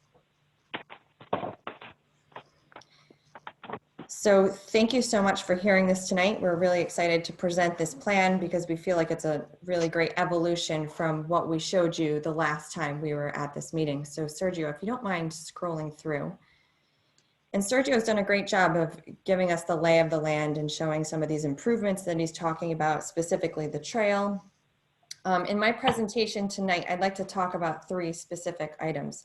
The first one's buffering, both for the new trail system and abutters. The second is the bioretention areas or the stormwater management areas. And then I'd also like to take a moment to just touch upon views because that's something that keeps coming up and we want to address appropriately. So I think what's important about this plan and becomes clear when you look at it in terms of buffers is the amount of existing vegetation there is really on the east and west of the site. The majority of the site is buffered by wetlands, which you can see over there. Yep, exactly. And then now with a good portion of the southern site being saved as the 220 acres with the existing trail system, that's completely vegetated as well. There are, however, a couple specific areas we wanted to target for adding additional buffer. This is around the maintenance building, down to the south, right where Sergio is pointing there. And then also a little upwards from that, kind of at the southern corner of the site, where you do have the majority of 100-foot setback being maintained as existing vegetation. However, we wanted to be cognizant of the fact that even though that's totally forested, you know, maybe a lot of those trees are deciduous. So we wanted to help accentuate that border with the addition of more evergreens. And then also there is the tight property line along 95. Though there's a substantial grade change there, we want to be cognizant of the fact that, you know, who knows what could potentially happen to that property in the future. So we want to make sure we have substantial buffer created. In this plan, I think you can also see pretty clearly the rerouted trail, which meanders around the property, around the perimeter of the wetlands. And then you have all the stormwater areas noted in a chartreuse green. And I will mention this plan has already been presented in the set. It was planned L1.0 and it was the first landscape plan. So then Sergio, if you don't mind going to the next screen, we can dive a little bit more into the buffers. So our methodology for selecting plant material for the site was to really look to see what was out there currently growing. A lot of the Pinus strobus, the white pines, the western red cedars were there, junipers, and then firs. So we're looking at really drought tolerant evergreens that will grow nice and tall, fit the character of the site, but most importantly, thrive there. So this plan is an excerpt from the section sheet L11.0. It was section 2. And the reason I'm showing it is I want to show our most challenging condition, or the condition that there is circled in red. This is where you'd have the 100-foot residential setback. And you can see there you have a solar array in the blow up, and then you have a stone wall that is getting established about 10 feet from that new fence line. And then you have this meandering trail that goes about 15 feet away from that, and that location varies. But we are adding this buffer right between the stone wall and the solar arrays. So despite the fact that you have all this existing great forested vegetation with a 40-foot canopy, we also are adding these additional evergreens. And this will serve 2 purposes. It will buffer abutters or add that extra layer of protection in the wintertime. But then I also think it really helps to keep this look and feel of the Narragansett Trail as it is today and as you'd want it to be. Suddenly now you have a really great experience where you see a stone wall and evergreens and forest surrounding you as opposed to just the solar farm. So we think that's a really nice improvement. And then if we go to the next slide, the other piece I wanted to talk about was some of the stormwater areas, because I think sometimes in our head we can think about stormwater, you know, and think of, it brings up these ideas of detention basins with fencing around it, and that's not the case here. A lot of care has been taken at looking at these areas, and we think they're going to be a great ecological opportunity. So right now they're designed as bioretention areas to slow down water and help infiltration. And we are proposing that these be planted with combinations of a wet mix that's all native plant materials, combinations of grasses, fescues, sedges, wildflowers on the interior where it could get a little bit wetter. And then on the perimeter, we're actually surrounding it with wildflower plantings with native New England plants. And then surrounding that, we're also adding the addition of some more pioneer species, which would be, birch trees, junipers, some of the species that you would see coming in disturbed areas the quickest. So combined, we're excited about this because it's a great opportunity for pollinator species. It's fantastic for birds, habitat creation, butterflies. So these start to turn into really beautiful pieces of the land that are actually enhancing not only the aesthetics, but they're really adding to the ecology too. And on your left of the screen, I just wanted to share some pictures of what those could potentially look like. And you can see on the top left picture, it's a picture of native species of grasses and with combinations of Joe Pye weed in there and some more wildflowers. And down below is actually another planting that we recently did. And that was a wildflower seed mix that was just planted. That was 2 growing seasons after, and it's gone completely gangbusters. It's really beautiful. And you can just see what an opportunity that is for birds and butterflies. So we think this is a real substantial upgrade to what we were showing previously. And I'll note that throughout the site, this sheet is an excerpt from Planting Plan Enlargement 1. It's L10.1. But this is just an example of some of the bioretention areas that are shown throughout the site. And again, throughout the site, we're not seeding with loam and seed. Any disturbed areas will be seeded with a wildflower mix. Any low points will be seeded with this wet mix with native plantings. And then there's a special seed mix for under the solar arrays as well. So lastly, on the next sheet, I just wanted to mention and talk about views quickly, because this is something that's come up time and time again, and we just want to make sure we adequately address it. So if you refer to, if you're looking at your original package, it would be sheet 1.1, and section 6 is really what we're looking at here. But we wanted to look at the views from 95, and I think there's a lot of comment and concern that potentially the solar arrays could be viewed from the highway, and how would that impact the rural character? So the first section there, which is highlighted in a big red circle, is our closest point to 95. It's approximately 450 feet away. The section for that is right below, and you can see that 95 is down on your lower corner, all the way at the bottom, and then you have a really substantial slope, and the solar arrays are located up at the top there. So there's really no potential of, a view corridor through there. The other view we wanted to be clear of was going on 95 South, because there is an attractive view, which you can see to your left on your screen. As you're kind of going down the crest of the hill, you're seeing into open fields, and then you see all this forest behind it. So I wanted to take a moment to see what that would look like and how the solar array would look on there. So I think what you can see from the image is the solar array is very, very remote, and we have designated an area in a shaded green, and this is really just designating the area of clearing. It's important to keep in mind those trees there are about a 40-50 foot canopy, so the solar arrays would only be located 10 feet, off the ground, plus or minus. So everything is very, very well buffered. You may notice that there's a clearing in the trees, but the solar arrays would not be visible from this view corridor either. So we just wanted to make sure that we took adequate time to address those concerns. And then one other piece that came up, and I think this speaks to the rural forested quality of the site, is what the view would look like if you were maybe enjoying Canachet Brook or taking a walk in that area. So we've done another view of that. Sergio, if you don't mind jumping to the next screen. So we just wanted to take a quick look. What would this look like if you were enjoying the brook and looking up at, would you be able to see the solar farms? So on this diagram, it's an aerial of the site. The solar farms are marked in white. And then you have Canachet Brook, which is a bright blue. And then we've also noted that 200-foot riverbank wetland in yellow. And we're taking the section through there almost at the closest point. So I think what's clear is the solar arrays are much higher, but you have a substantial area of vegetation between those two. And I think Joe McHugh will speak to this as well in his plan, but it's about 800 varies, 800 to 1,000 feet of forested buffer between the brook of the project, which pretty much ensures that you will maintain that really forested quality if you were to be, exploring in those areas of the brook. With that, I'd like to conclude, and Bill, if you have anything I missed, please feel free to fill in. Well, thank you very much, Ashley. And, next, we have Ed Pimentel, Land Use Planner. Yep, and Al Diorio, Mr. Landry, may I just interrupt for a moment?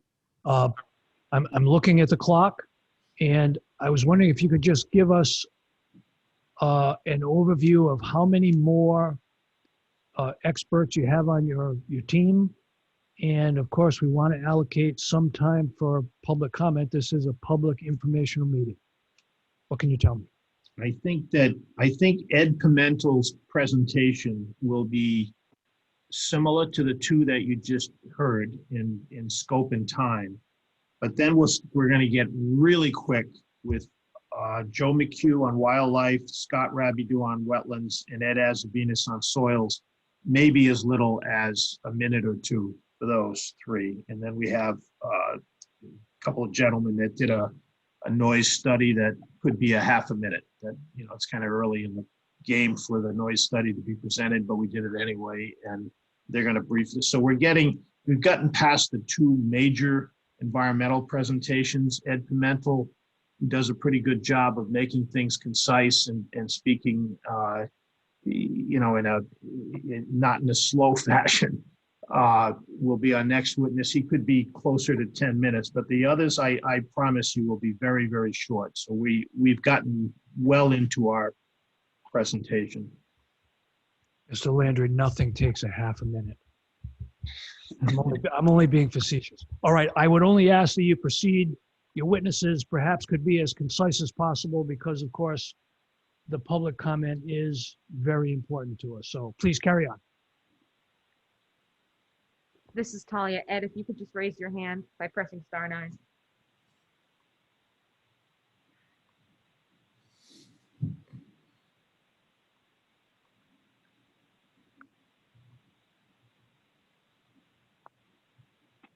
Hello, can you hear me? Yep, go ahead. Please state your name for the record. Edward Pimentel, that's Pimentel.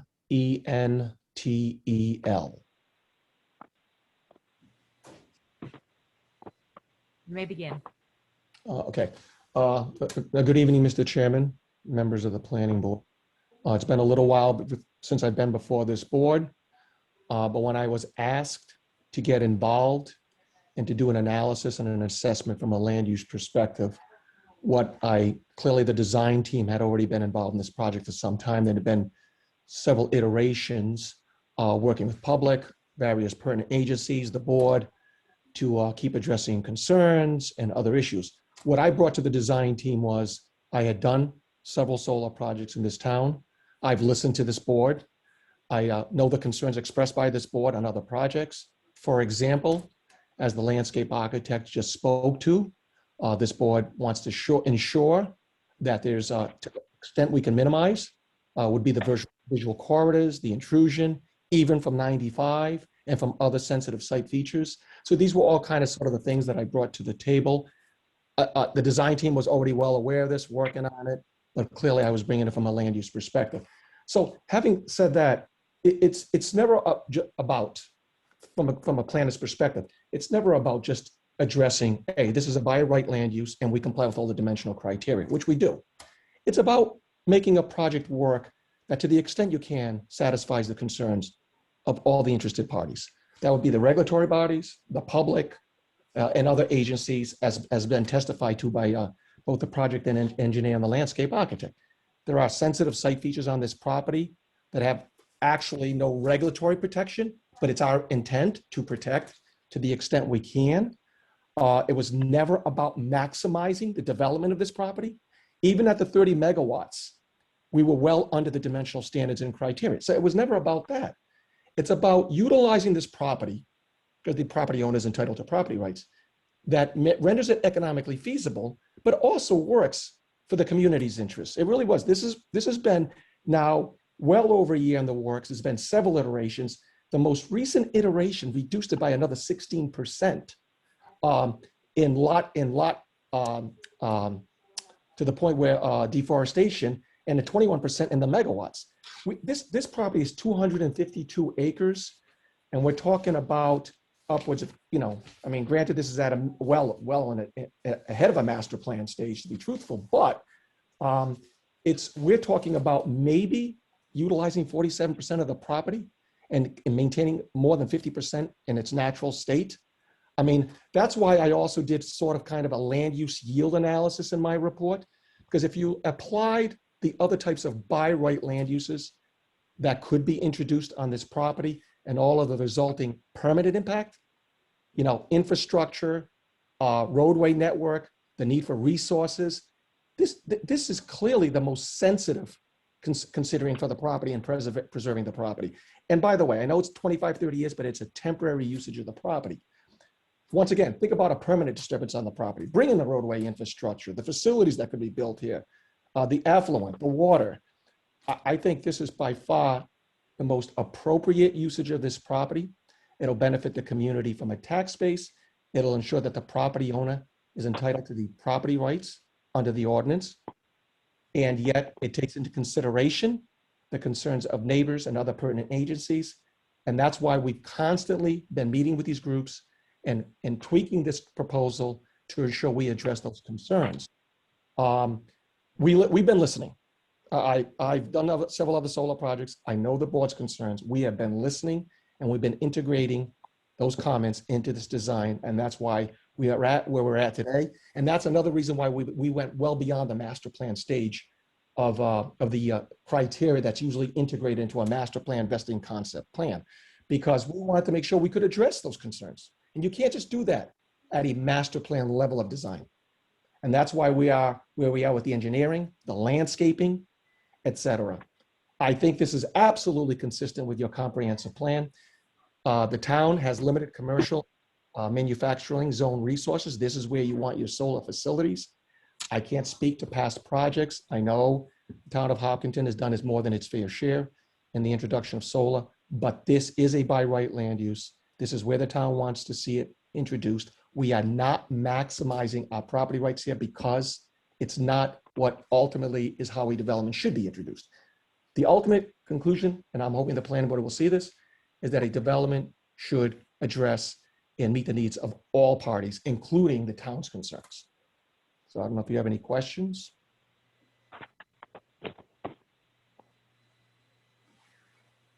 Very good, thank you. I'm sure the questions will come at the end, Ed. Yes, sir. Joe McHugh?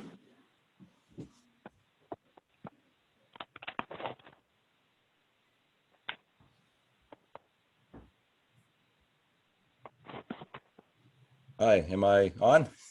Yes, please state Okay. your name for the record. Yes, thank you. My name is Joe McHugh. I'm with Mason and Associates. I have 25 years experience in wetland permitting and performing wildlife habitat assessments. I was engaged by the applicant in January of this year to review the proposed project in terms of wildlife impacts. I'll try to be brief. A lot of what I want to bring up has actually been said, but I'll address it in terms of wildlife impacts. The first is, actually general avoidance. Again, since I've been on board, the array has been reduced by 20 acres. This obviously provides additional areas for wildlife to maintain use of. That area has a lot of stone walls and stone features. I'll get into that a little later. We're avoiding all wetland jurisdiction. We're avoiding areas of steep slope with large boulders that might provide denning habitats for mammals, foxes, coyotes. So in general, some of this project avoids areas that we're going to maintain and species will be able to use. Again, on that note too, the Canachet Brook, it was brought up in Ashley's presentation. Depending on where you measure, we're roughly maintaining between 800 to 1,000 feet of land between the array and the brook. So that will be preserved. Trying to be quick here, but you know, some of the mitigation, you know, you cut down trees, you're gonna have to displace some wildlife. One of my assessments was the overall area of land available. When you look at that, the actual area of that's going to be cut accounts for just less than 10% of the contiguous land off-site, and so I do feel like there will be opportunities for wildlife to relocate. One of the big things that I see in this is the relocation of all the stone walls. That's pretty big. And I can't really think of a development project in Rhode Island that this scope that does this. And this development proposes that. Stone walls are really good habitat for species, for small mammals, snakes. By relocating and keeping all the walls on site, those species will continue to use that habitat.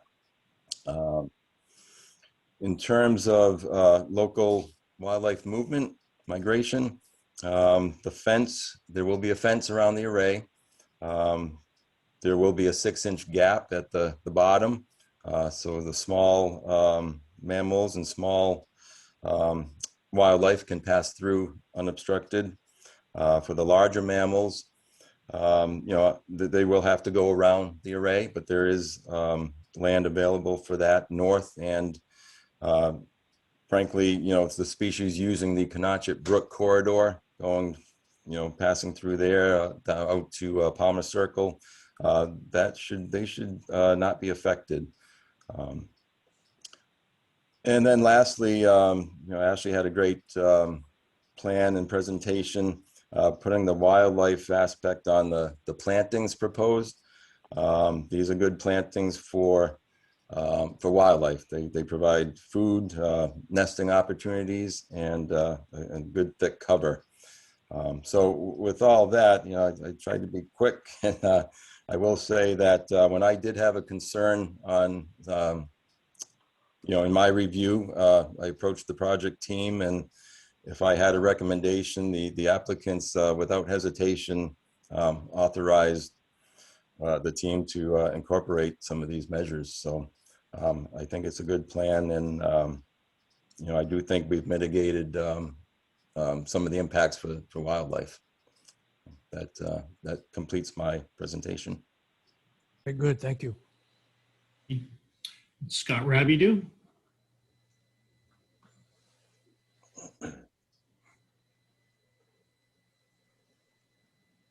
Go ahead, Scott. Please state your name for the record. Of course, my name is Scott Rabideau. I'm a professional wetland scientist. My company is Natural Resource Services in Harrisville, Rhode Island. Hopefully you can hear me all well. Yes. The NRS was retained in December of 2019 by Shrenzy & Associates to do the wetland delineation work on this property. As has been noted, it's a 252-acre site, and it took my staff 5 days to complete the wetland delineation work on this property, and it's all appropriately represented on the Shrenzy site plans for you. Moving forward, my part in this project will be to assist with the preparation and submission of the DEM freshwater wetland application. I'll work with Shrenzy in order to do that once the master plan review is completed. The important thing to note, I think, is that all of the disturbed areas on the eastern portion of the property, you're looking at some really funky configurations of wetlands, especially to the south of the proposed access road. Those wetlands were created due to the land disturbances that took place in the 1980s. So they're very they're somewhat ephemeral in nature in terms of the wetland hydrology that exists there. Keeping the access road coming in using the existing cart paths and crossings will help us to keep this project at a level of an insignificant wetland alteration.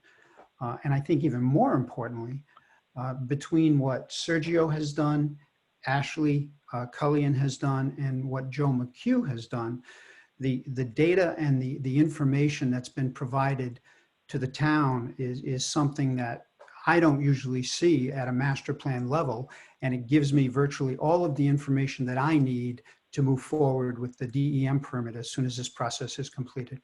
I'll leave it at that, Mr. Chairman. Very good, thank you. You're welcome. Ed Azavinas, soils.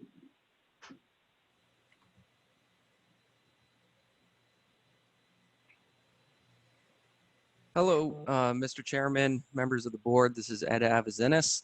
I am a certified professional soil scientist and professional wetland scientist. I'm also a class 4 soil evaluator, which is a soil license specific to the state of Rhode Island through the DEM. My company is Avazinis Environmental Services. I was retained to conduct about 40 soil evaluations on the property. So, you know, just briefly, the engineers, Mr. Sherenzia and his team, designed those bioretention areas you see, which will attenuate, treat, and promote infiltration of any stormwater generated from the site. Those designs are based on the soil properties that I've determined in the field. And, you know, it was quite a feat getting the machinery back there. We spent, you know, a number of days collecting that data. So I can certainly attest to the fact that this is above and beyond what is normally seen at this level. I've been sent to sites numerous times that have received master plan approval with predetermined stormwater features where, you know, after I go out there and do some soil evaluations, we realize, well, you know, that's not going to work there and everything changes. So, yeah, it's a great benefit to the town and to the owner to be able to have this design done, knowing that the systems they've proposed will work with these soils in this state. So I'll keep it brief. I'll leave it at that, but I'm happy to answer any questions about my work. Very good, thank you. And I'm not sure which one would like to speak, but we'll have to keep it brief. Either Jason Gold or Mike Ernestus on the noise study that was performed here. This is Colleen. It appears that Mike's raised his hand, so. Great, thank you. Let him go. Hi, everybody. I'm Mike Ernstine with ESS Group. I'm an environmental engineer. We've done a few of these similar noise impact assessments that have been in front of this board. So, I mean, you guys all know the sound levels for this type of equipment for solar projects is extremely low. This is a somewhat larger project that uses, you know, pad-mounted utility scale inverters and transformers. Some of the noise producing equipment is actually pretty close to the property line, and even so, it's really going to be imperceptible. The maximum noise increase, or the maximum noise level, is I think 33 decibels at the property line, which you put background noise on top of that, it's really not going to be noticeable. Even along the proposed hiking trail reroute, it's going to be below 40 decibels. Which again is really background noise. And the model is it's fairly conservative. It includes the grading changes, but it doesn't include any mitigation from the vegetative buffer that Ashley spoke about, or from fencing or stone walls, or even the panels themselves. So I think it's pretty safe to say that the noise levels will be unnoticeable at the property line, and even more so, you know, by the abutters. Very good, thank you. Okay, I just have, if you take a moment, and if you'd like to, Vince Morano, the head of the family that is involved in this property, may just want to address a few minutes, why he made the decision to go with solar here and what has been involved in that decision in terms of expense. Sure. If you could just have him press *9, please. Vince, can you press *9?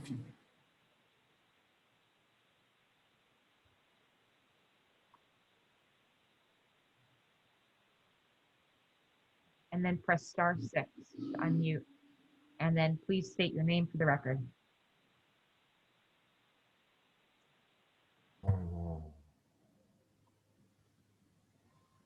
You're live, Mr. Morano. Okay, thank you. You're Yeah, welcome. my name is Vince Morano. I'm basically the owner of the property. Before I purchased the property, I was a little bit hesitant about it. It was a big piece of property. But I love Rhode Island. I always liked Rhode Island. I'm a resident of New Jersey all my life. And we had planned to retire in Rhode Island and still do. I have family in Rhode Island, grandchildren, son, granddaughter. And we felt that this was a nice piece of property that we would want to acquire. And my background was in commercial real estate. And I thought down the road, it'd be a good opportunity to sit with the town and see what the town would want in this piece of property. And I did that. Before I bought the property, I called the town and I asked them, and they told me what it was zoned for. I went ahead, I purchased the property. Originally, I wanted to develop it as a medical facility.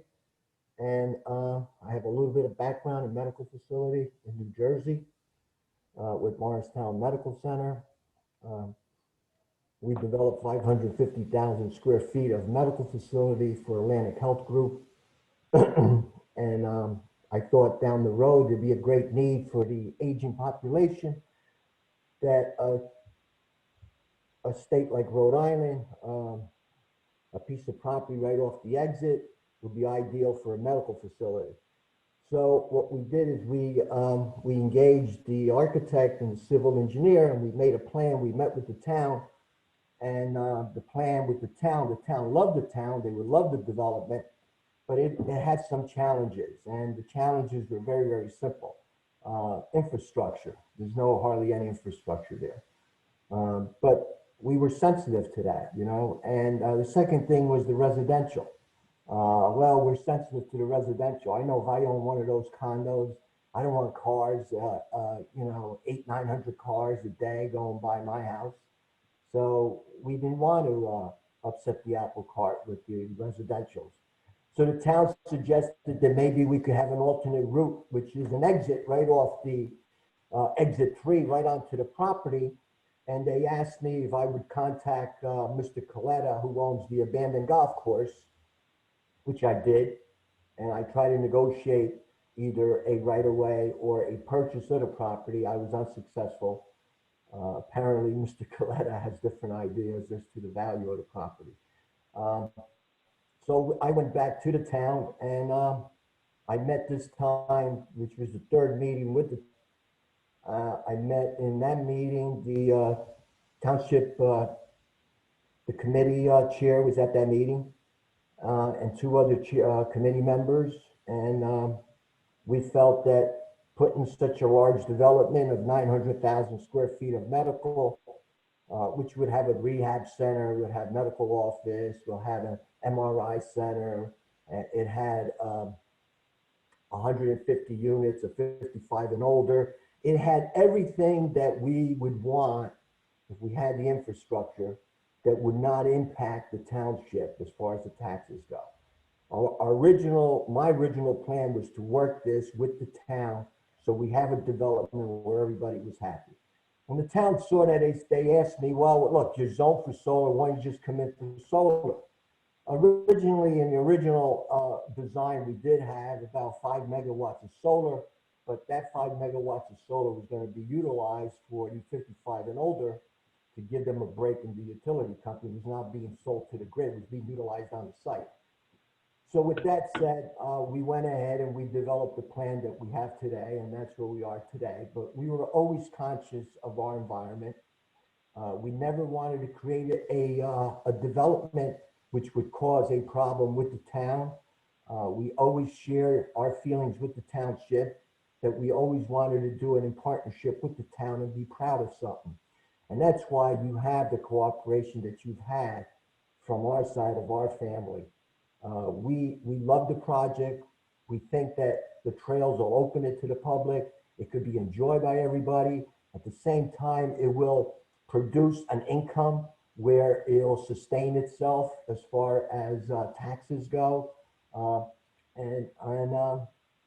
You know, 25 years from now, I'm not going to be here. So I don't know what's going to happen 25 years from now. But we have a LOI with letter of intent signed with Constellation Energy for 25-year lease with 2 10-year options. And, you know, hopefully with the approval of the township, I know we may have to tweak the site a little bit more, but we're willing to do that. Whatever makes the town happy, that's what we're willing to do. As far as the abutters property owner, I feel sorry for her. I really do. And that's all I'm going to say about that, because in the past, they never reached out to us. They never said, hey, look, what is it going to take for us to come to some kind of an agreement? Never. They just, well, look, again, I feel sorry for her. So that's all I had to say. I have nothing more to say. I appreciate everybody's cooperation, and hopefully we could bring this project to fruition for the betterment of everybody. Thank you. Very good, thank you. That's all we have right now, Mr. Chair. Thank you.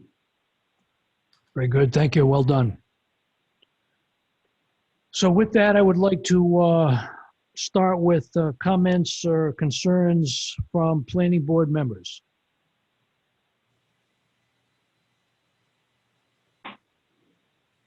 This is Ron. I have no concerns. Keith there, I'll defer to the public opinion in the late hour.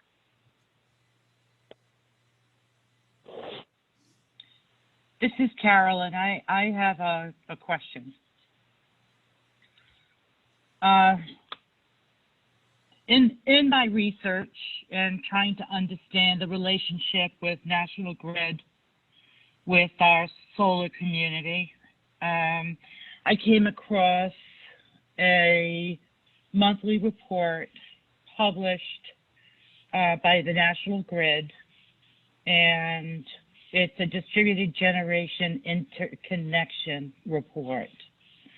And in sum, this report highlights substations throughout the state of Rhode Island that are at risk for saturation. And this report lists Wood River and Chase Hill Road. So this project that's before us, in addition to other projects that may be in construction right now, or those that are thinking of applying, the report suggests that the applicants are in receipt of a letter stating that there is a level 3 study that needs to be conducted to support their applications to the grid. So my question is, has this applicant received that communication? National Grid is stating that once they have a payment available for the company that conducts the study will begin in May and conclude in the 4th quarter of this year. Not sure who wants to take that. Vince, is that one for you or for Constellation? This is Talia. Whoever would like to speak in regards to this issue, please press *9 from the applicant's team.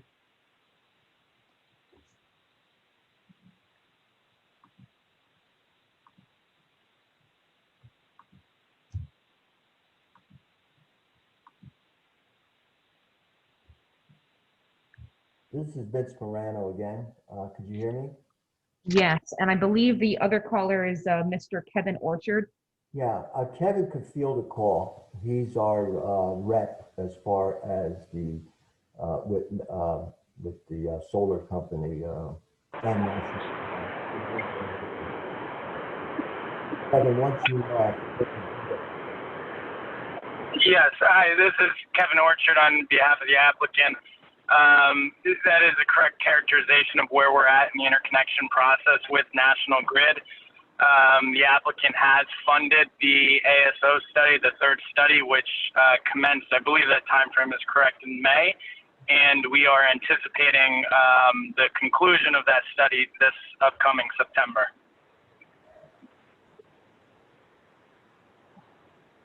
Thank you. Carolyn, does that answer your question?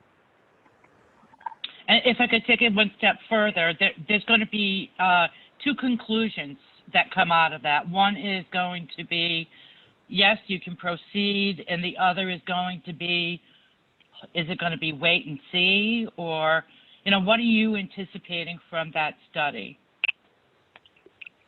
So the anticipation of that study is, yes, you can proceed, but also a more detailed cost estimate. What you had referenced with regards to certain substations being identified as potentially being overloaded, that's a result of a number of applications that are in the queue currently.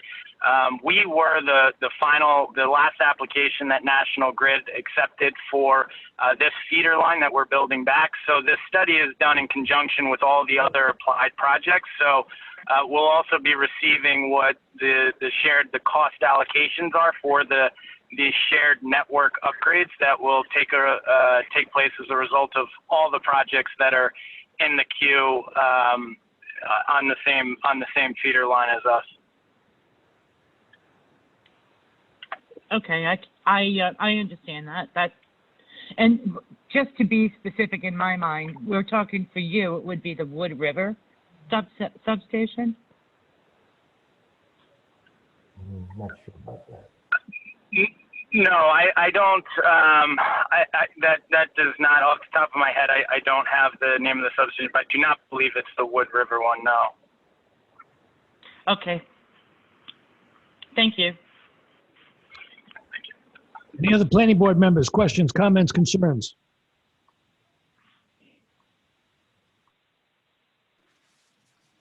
This is Emily. I do have questions and comments, but I'm interested in hearing from members of the public. Okay, I'm in the same boat. If there are no other planning board comments, I would ask Mr. Lampier if he has any input.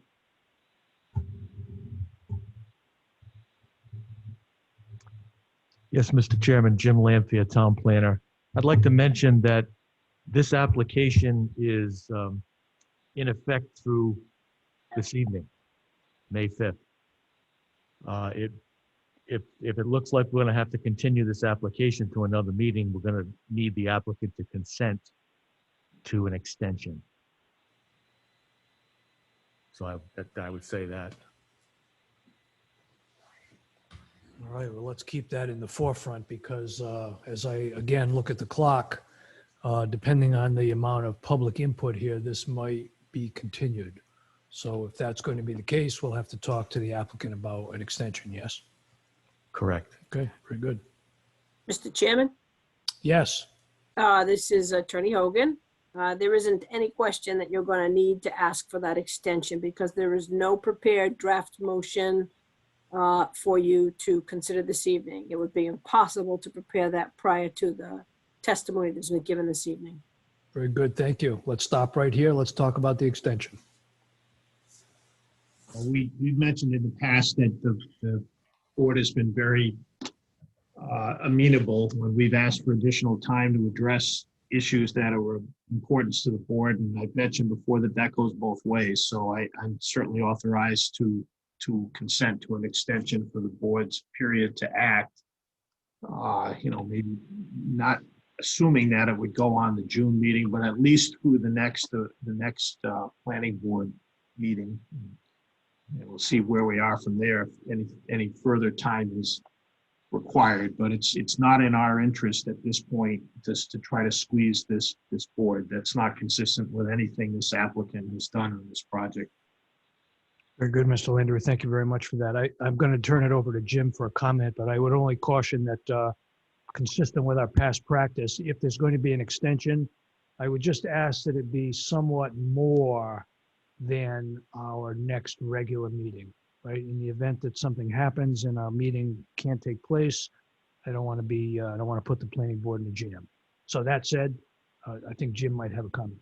Yes, Mr. Chairman, I know at the outset you had planned out, and I think it's a good plan, it was mine as well, given that we have 2 applications on tonight, to allocate 2 hours to each one of them.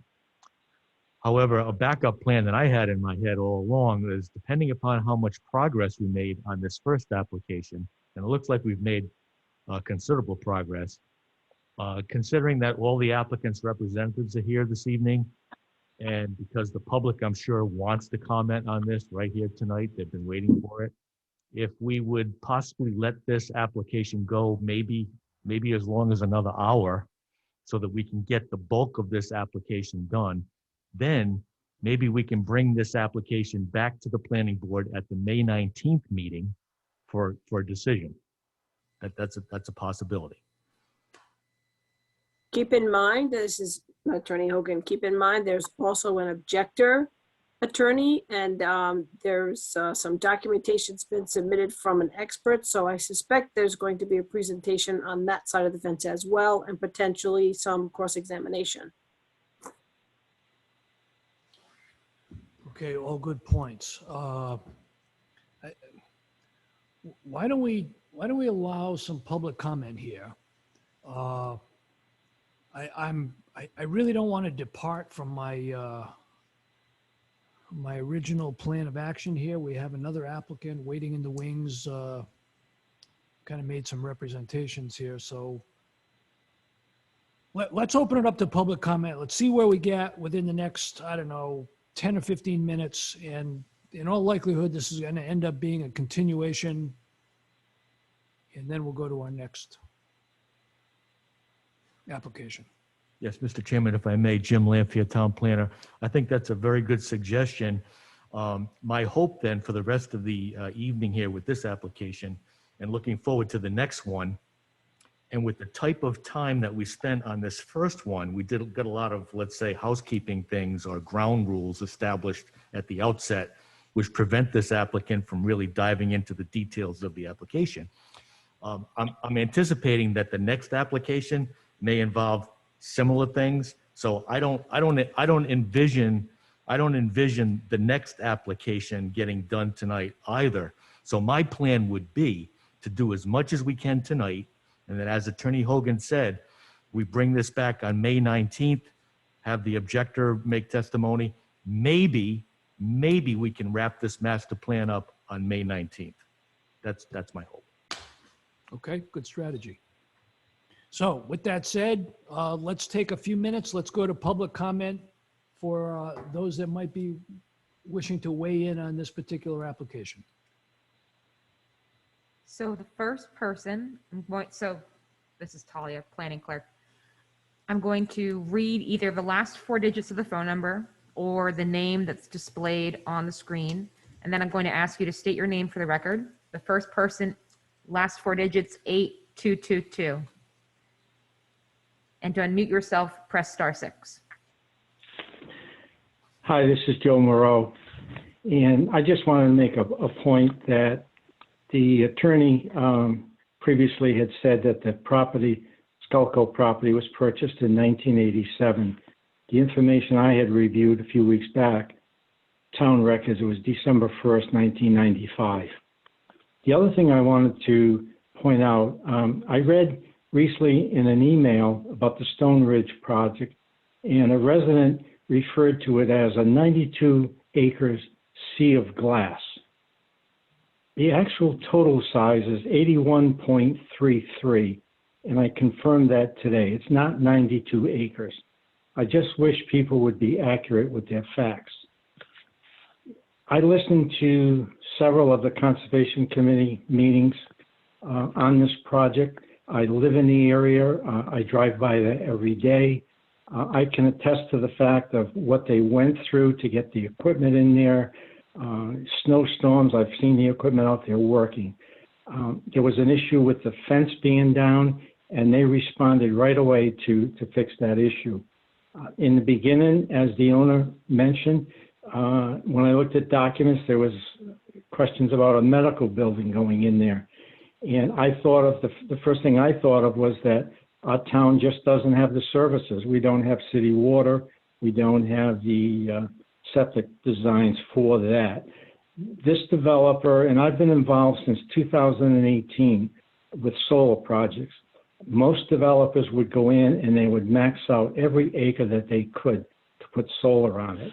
Listening to these meetings, they've made a lot of concessions. There's been a good working relationship with our town. The fact that they are going to take stone and they're going to put the stone around the cemetery that's just sitting there at this point, I thought was very commendable. The trails that they're going to provide that residents will be able to use. It wasn't mentioned tonight, but there were other questions about the gate and how the residents get in, and they are certainly going to look at that.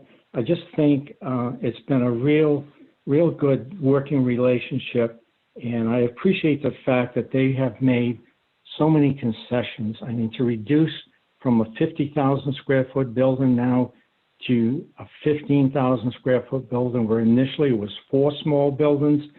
The comment that the owner made, he is concerned, as well as the residents in the condo areas, about traffic going down that road if it was a medical building.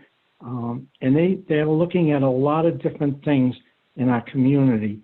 And I appreciate that from a developer, and thank you for your time. Thank you, Joe. You're welcome. The next member, they're identified as Lauren. Please state your name for the record after pressing *6. Hello, it's Lauren Turner.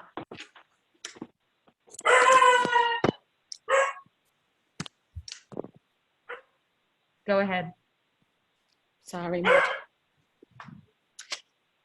I have a little bit of a different view, and I feel that Hopkinton has done its share of solar. I'm very, very concerned as a resident that most of the discussions that happen are not fact-checked, and I heard that from past council members. So just because somebody says something at one of these meetings, it is not fact. When these solar plants go up, there's a lot of different issues. It's not how much land, it's not if we're going to put up a pretty rose bush in front of it. There are many, many concerns, and solar is new. I didn't hear anything about decommissioning. Wildlife is a big problem right now. I never had heard a coyote in the 15 years I've lived in Hopkinton. There are now packs of coyotes. This is a ripple effect, and I don't have the time tonight, although I would love to have everybody listen to me for 2 hours. And although everybody has a vested interest and they want to make money and they want to do all of that, there are very, very serious repercussions.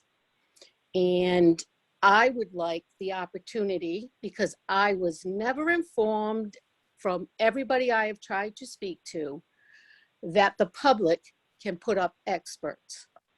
So if in the event I want to have experts come in to speak to the other side, independent experts that don't have a vested interest in the project. I have tried very, very hard to reach out to people.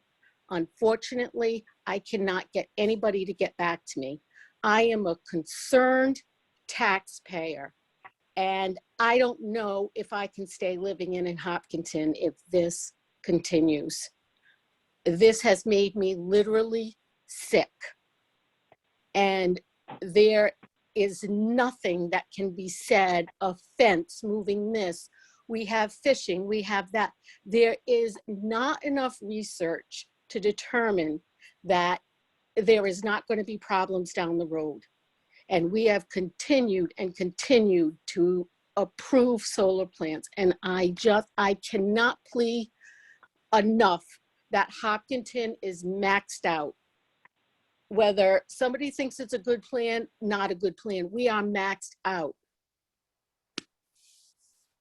I thank you for listening. I sat through 2 hours and I wish I could be a little bit more eloquent, but I am extremely upset. No, you did a good job. Thank you very much for your comments. Next member of the public, Jeff Rossi. Please state your name for the record after pressing *6. Can you hear me? Yes. Jeffrey Rossi. I live on 313 Woodville Alton Road. That abuts up to the former Lyndhurst golf course. And I've borne witness to some of the flooding that takes place there. I'm very concerned about the drainage abatement that they have designed is on the other side of the hill. On my side of the hill, I'm really concerned about taking 100 acres of forest out of there, which is a big sponge, and all that runoff coming down, fouling my well, and really impacting the value of our property. So I am in opposition to this project. And I hope that the planning board will take my concerns into consideration. Thank you. Very good. Thank you.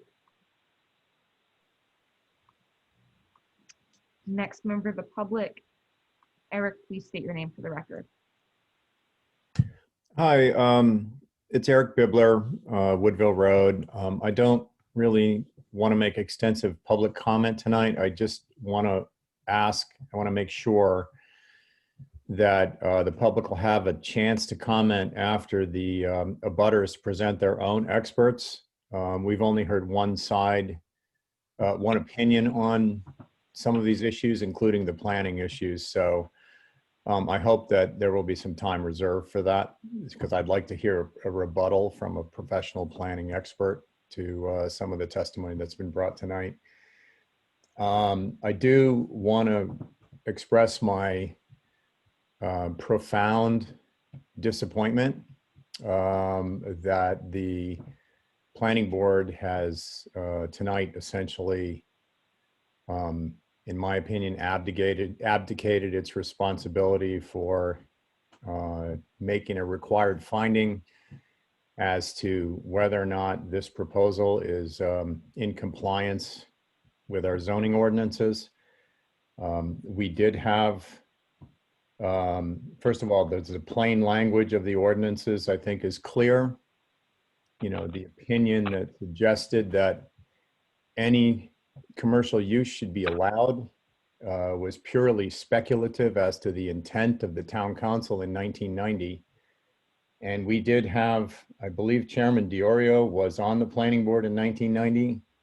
And we had Peter Conapass come and testify before you as to the intentions of the town council in 1990.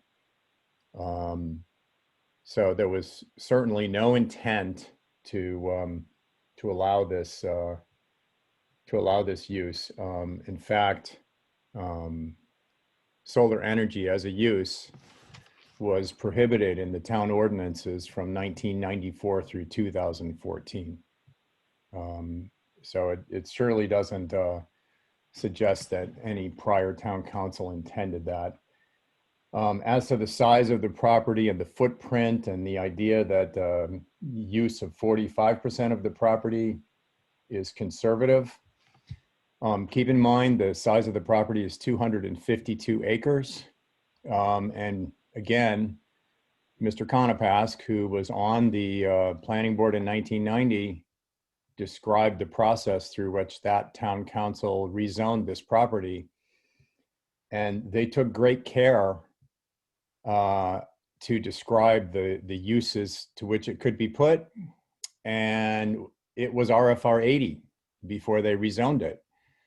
And the only reason they were willing to rezone it to commercial special was because it was going to be a golf resort. And they stipulated that 40% of the property must be dedicated to open space. And that was exclusive of the fairways and the greens and all the wetlands. So they were approving a use of the property that was about as close as you can come, you know, to RFR 80. They merely wanted to accommodate facilities for the hotel, some shops, you know, a few other amenities.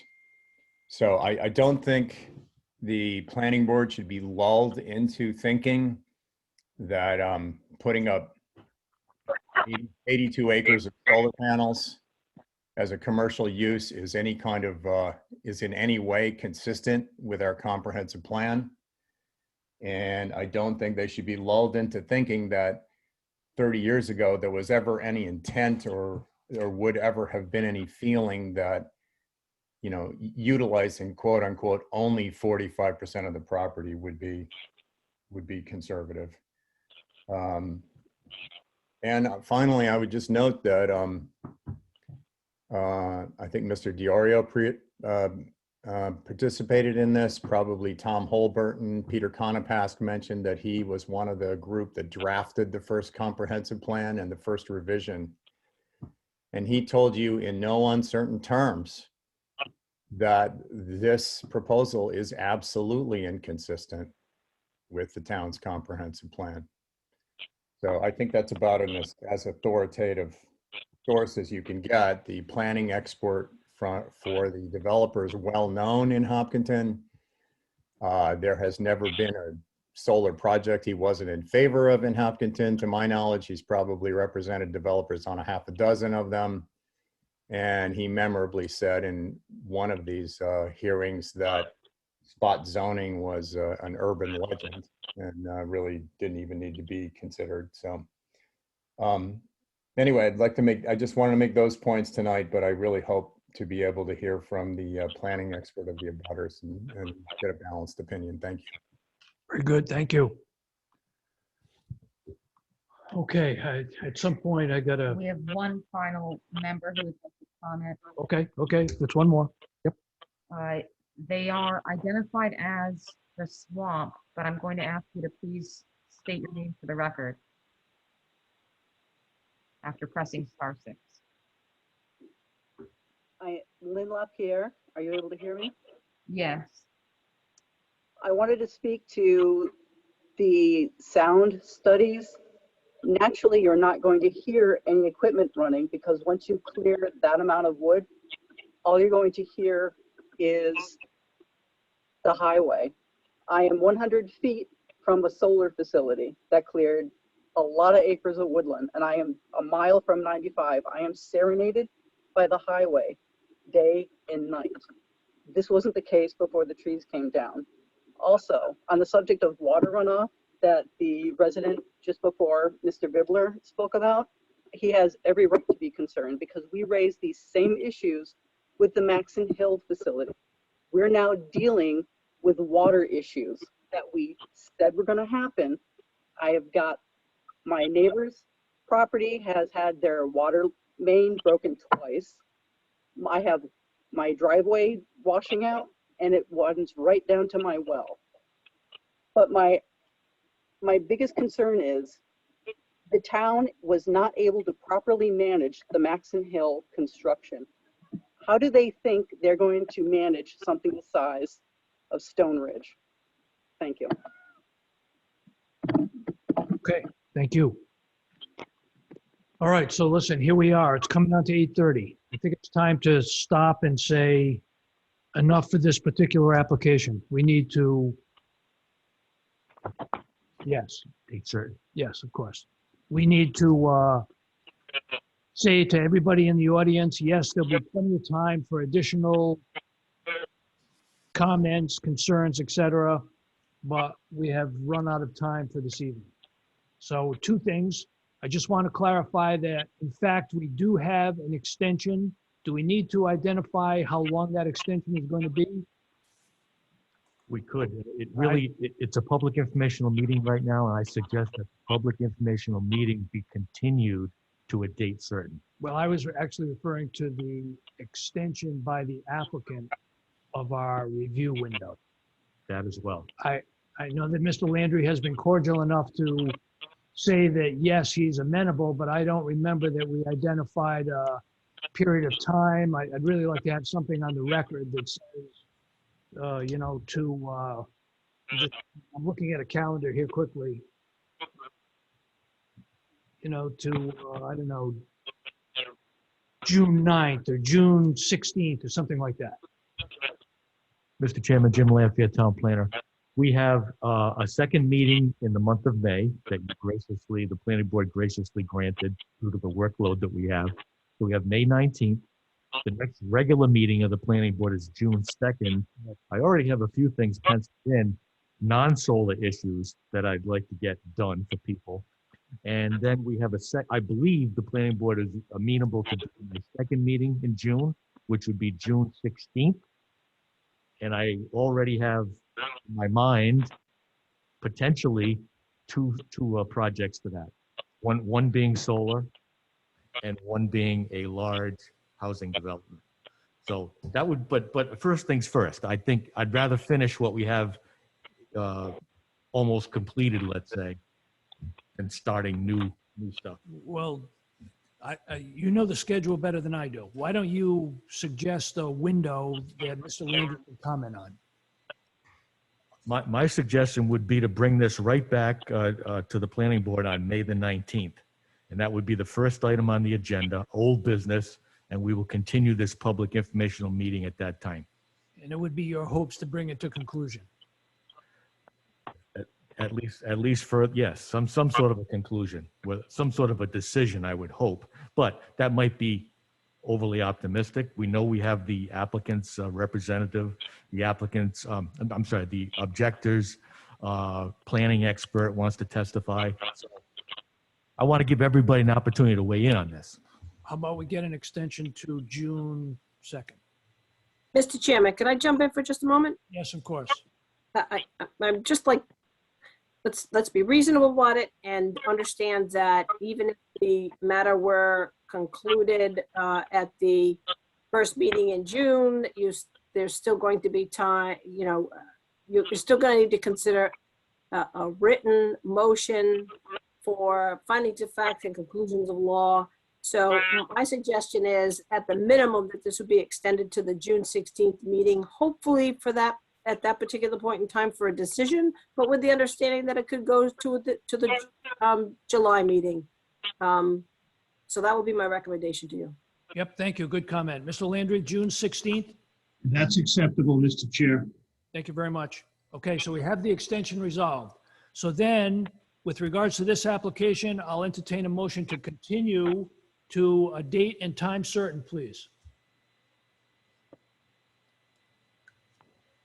And if I could just jump in again, Mr. Chairman, I would suggest that you keep the momentum going and not drag this out with a lot of things in between. So my recommendation to you is that you would continue this application to your next scheduled meeting, which I believe is the 19th of May. Is it the 19th? Yep, that's what I'm hoping someone will offer. Okay. This is Emily. I'll make a motion that we continue the public informational hearing on Stone Ridge to May 19th and extend the period of review for the planning board until June 16th. And that May 19th meeting is going to begin at 6 o'clock as well?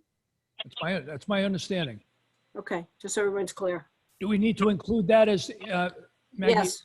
Yes, because it deviates from your regularly scheduled time. So Emily, if I could just get you to incorporate that revised time frame into your motion, please. Sure. Revised motion to continue the public informational hearing for the Stone Ridge application until the May 19th meeting at 6 p.m. and extend the review period for planning board decision until June 16th. Excellent, very good. I have a motion. Do I have a second? This is Ron, I'll second. I have a second. Any further discussion? Hearing none, all in favor? Diorio, yes. Perlwitz, yes. Lindelof, yes. Light, yes. Shamshini, yes. Okay, very good. Thank you all, and thank you all in the audience for being with us this evening. Please, I urge you to keep your notes and stay tuned for our next meeting, and you'll have the opportunity to comment again during that meeting. Thank you. Thank you, Steve.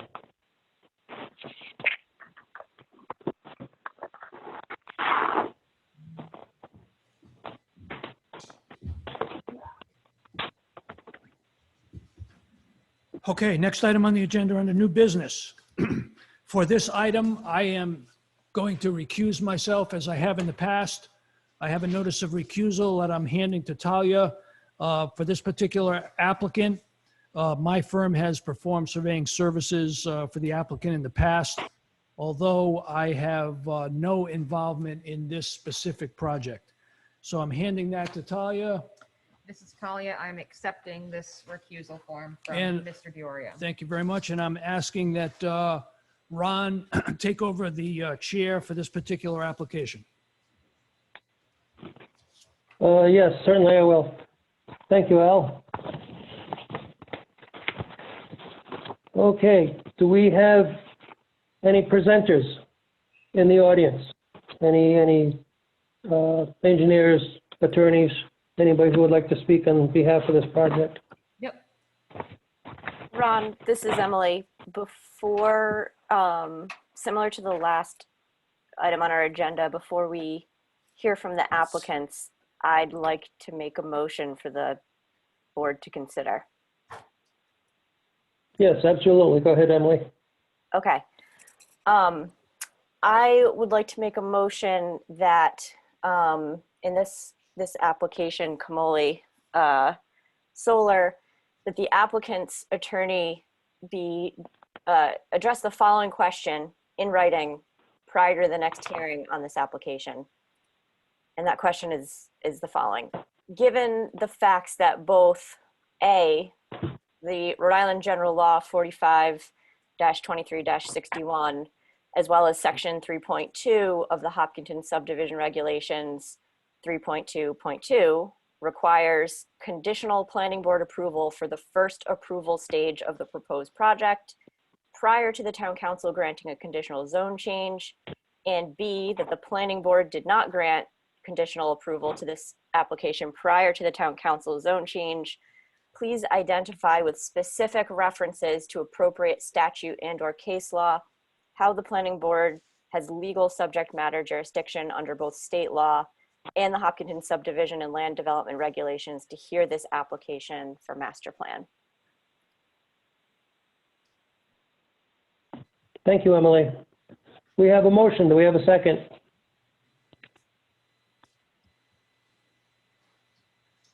Yeah, Keith here, I'll This second. is Carolyn, I'll second. Good job. Okay, we have a motion and a second. Before we proceed with that, I may have overstepped here a little bit. Should we ask John Pennypacker to step up as our alternate to fill in Al's position just for this project? Mr. Chairman, Mr. Acting Chairman, yes, that actually will happen automatically, but it is good to note for the record that he is sitting as the fifth member on this application. Understood, thank you. Okay, we have a motion and we have a second. Mr. Chair, this is Joelle Rocha, the applicant's attorney. If I'd like to be heard on this, if possible. Sure, go ahead. So I've got a pretty significant problem with the request here, which at this point in the process. So the question is whether somehow this whole, as I see it, this whole process is somehow voided. We are now past the zone change. We're here for master plan review. And this question is being posed here. I think this is a pretty significant problem with how much we've spent on this going forward. This is the process that the town has told us to follow, like a lot of projects followed, this exact path. That statute does not have a penalty for not following that process. So this is a bit of the rug pulled out under us at master plan approval. And I would strongly object, and I would want to know that if that's the town's position going forward, then we're going to have to seek a different venue to resolve that, because this is far along this path to have this legal issue come up at this point. I also, as noted when we initially started this project, your solar ordinance provides for development plan review on zone changes.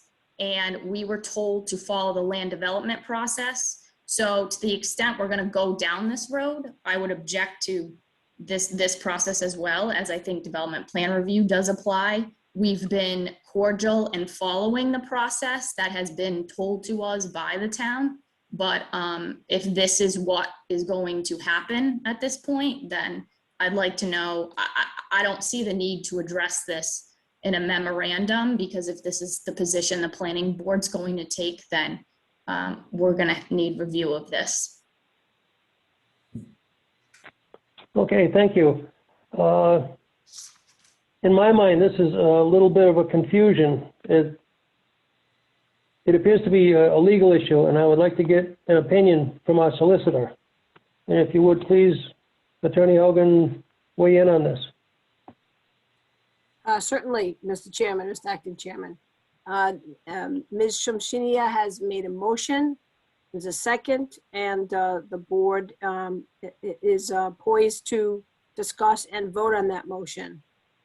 Subject matter jurisdiction is a topic that it can be raised at any time in a proceeding. And if a board does not have subject matter jurisdiction, it's important to make that finding.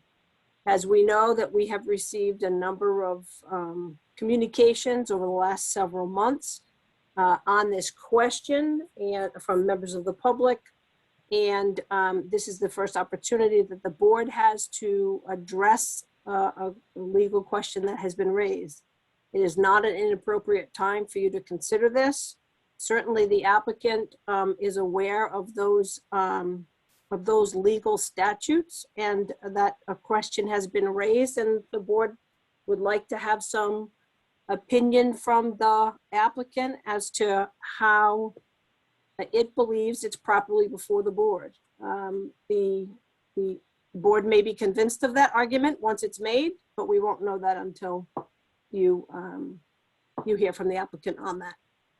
The applicant chooses not to follow the motion if it passes, and chooses not to submit something in writing to the board on that, then the applicant does so at its peril. Okay, if I'm understanding this correctly, we are in a position where we can move forward on Emily's motion and then go back to the application and hear from the applicants and their attorney. Is that correct? That is correct. All right, thanks. Okay, thank you. Planning board, we have a motion and we have a second. Do we have any comments or questions about Emily's motion? Not hearing any comments or questions, it's time for a vote. I will vote last. And go ahead. I would say Carolyn first. Yes. Thank you. Keith? Yes. Emily? This is Emily, yes. And this is Ron. Yes. All right, the motion passes. Ron, you forgot John. Oh, I'm sorry. John Pennypacker. This is John. Yes. Okay, thank you. I apologize for that, John. Okay, moving No along. worries. From the applicants, do we have any ideas that you'd like to put forward? Any, I guess testimony would be the right word. Any input on this? On the motion that just passed? No. No, the motion is passed. So I'm very confused as to what we're doing here, because first of all, it's not subject matter jurisdiction, because the board has subject matter jurisdiction here, major land development projects. So you want us to go ahead and present this application with this issue, which isn't an issue outstanding. Is that, am I correct with that statement? That's correct. The motion was for you to submit a response in writing to the board prior to its next meeting. Board is not presuming to make any decisions as of yet. It would like to hear from your position on that. And we certainly would encourage you to proceed with your application that you've prepared. Well, if you can give me 30 seconds to consult with my client, because procedurally, this would have been, we need to discuss. So if I could have that minute or so. Why don't we, Mr. Chairman, why don't we have the board take a 5-minute break while Ms. Rocha can consult, and maybe people can get up, stretch their legs, and then we'll come back. Thank you. That sounds like an excellent idea. Okay, we are having a 5-minute break, and we are going to start now at 8:43. We'll see you back about 8:00, give or take.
Okay, we've been about 5 minutes or 2 seconds long.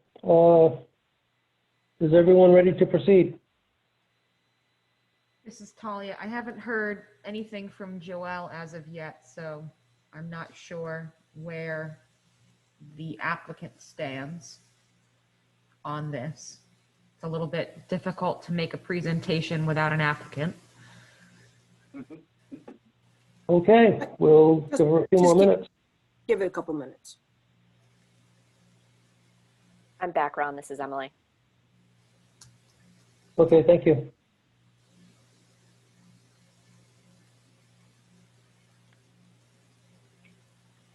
It was so quiet, I was getting to be a little bit afraid.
You guys hear that? Sounds Yeah. like we're standing on the side of 95. This This is Talia. No, I don't hear that noise, but what you could be hearing, I don't know if it's from us, but I believe a fan went on somewhere in the chamber. I know not where it is exactly, but if it's that noise, that's what that is. If it's not that noise, I can't explain to you what noise you're hearing.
Ron, this is Talia. Just to give you a time check, it's actually been about 10 minutes now.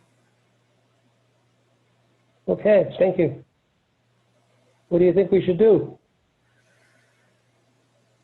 I think I agree with what you said before. It's awful hard to have a proposal when the proposee is not in attendance. I apologize. I'm sorry, I'm here. I thought you gave us, we all thought you said 9:05, so my apologies. No, it was 5 minutes. Oh, okay. So it's double that now. Yeah, I apologize. I had that written down wrong. If you give me 30 seconds, I will get right back on. Okay, sounds good. Thank you.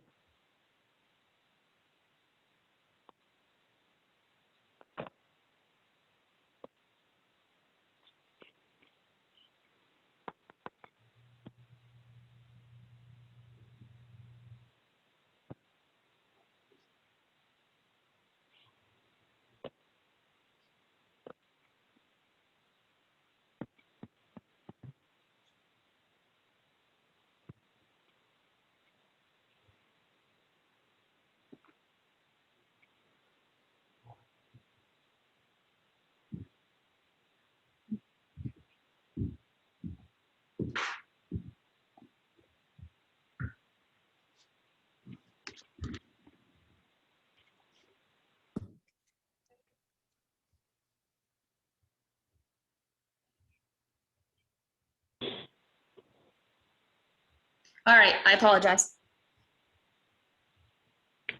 Okay, thank you. Are we good to go? At this point, we'd ask for a continuance. I'd like to correspond with your solicitor on how we're going to proceed from here, but on our end, it doesn't make sense to go forward with this issue outstanding. Okay, so as I understand it, you wish to continue the whole presentation and everything to a later date, is that correct? Yeah, and we'll give an extension on the time to make a decision accordingly. Mr. Chairman, Jim Lampier, Town Planner. I'd just like to mention this particular application was certified complete on March 18th, 2021. According to state law, the planning board is supposed to make a decision within 90 days from that point. 90 days the nearest meeting to 90 days would be the June 16th meeting. We gave a 30-day extension the last time, and we'll do the same thing this time. Okay, so a 30-day extension from June 6th, or 30-day extension from whatever date 90 days ultimately is. So Jim, at the April 7th meeting, you guys asked as part of that continuance for 30 days. So you're talking now 60 days on top of the original 90. If you want more time, I'm offering it. Okay, I think we should get an extension of the time period, first of all. And then also we want to consider continuing this to a date certain. Date and time certain.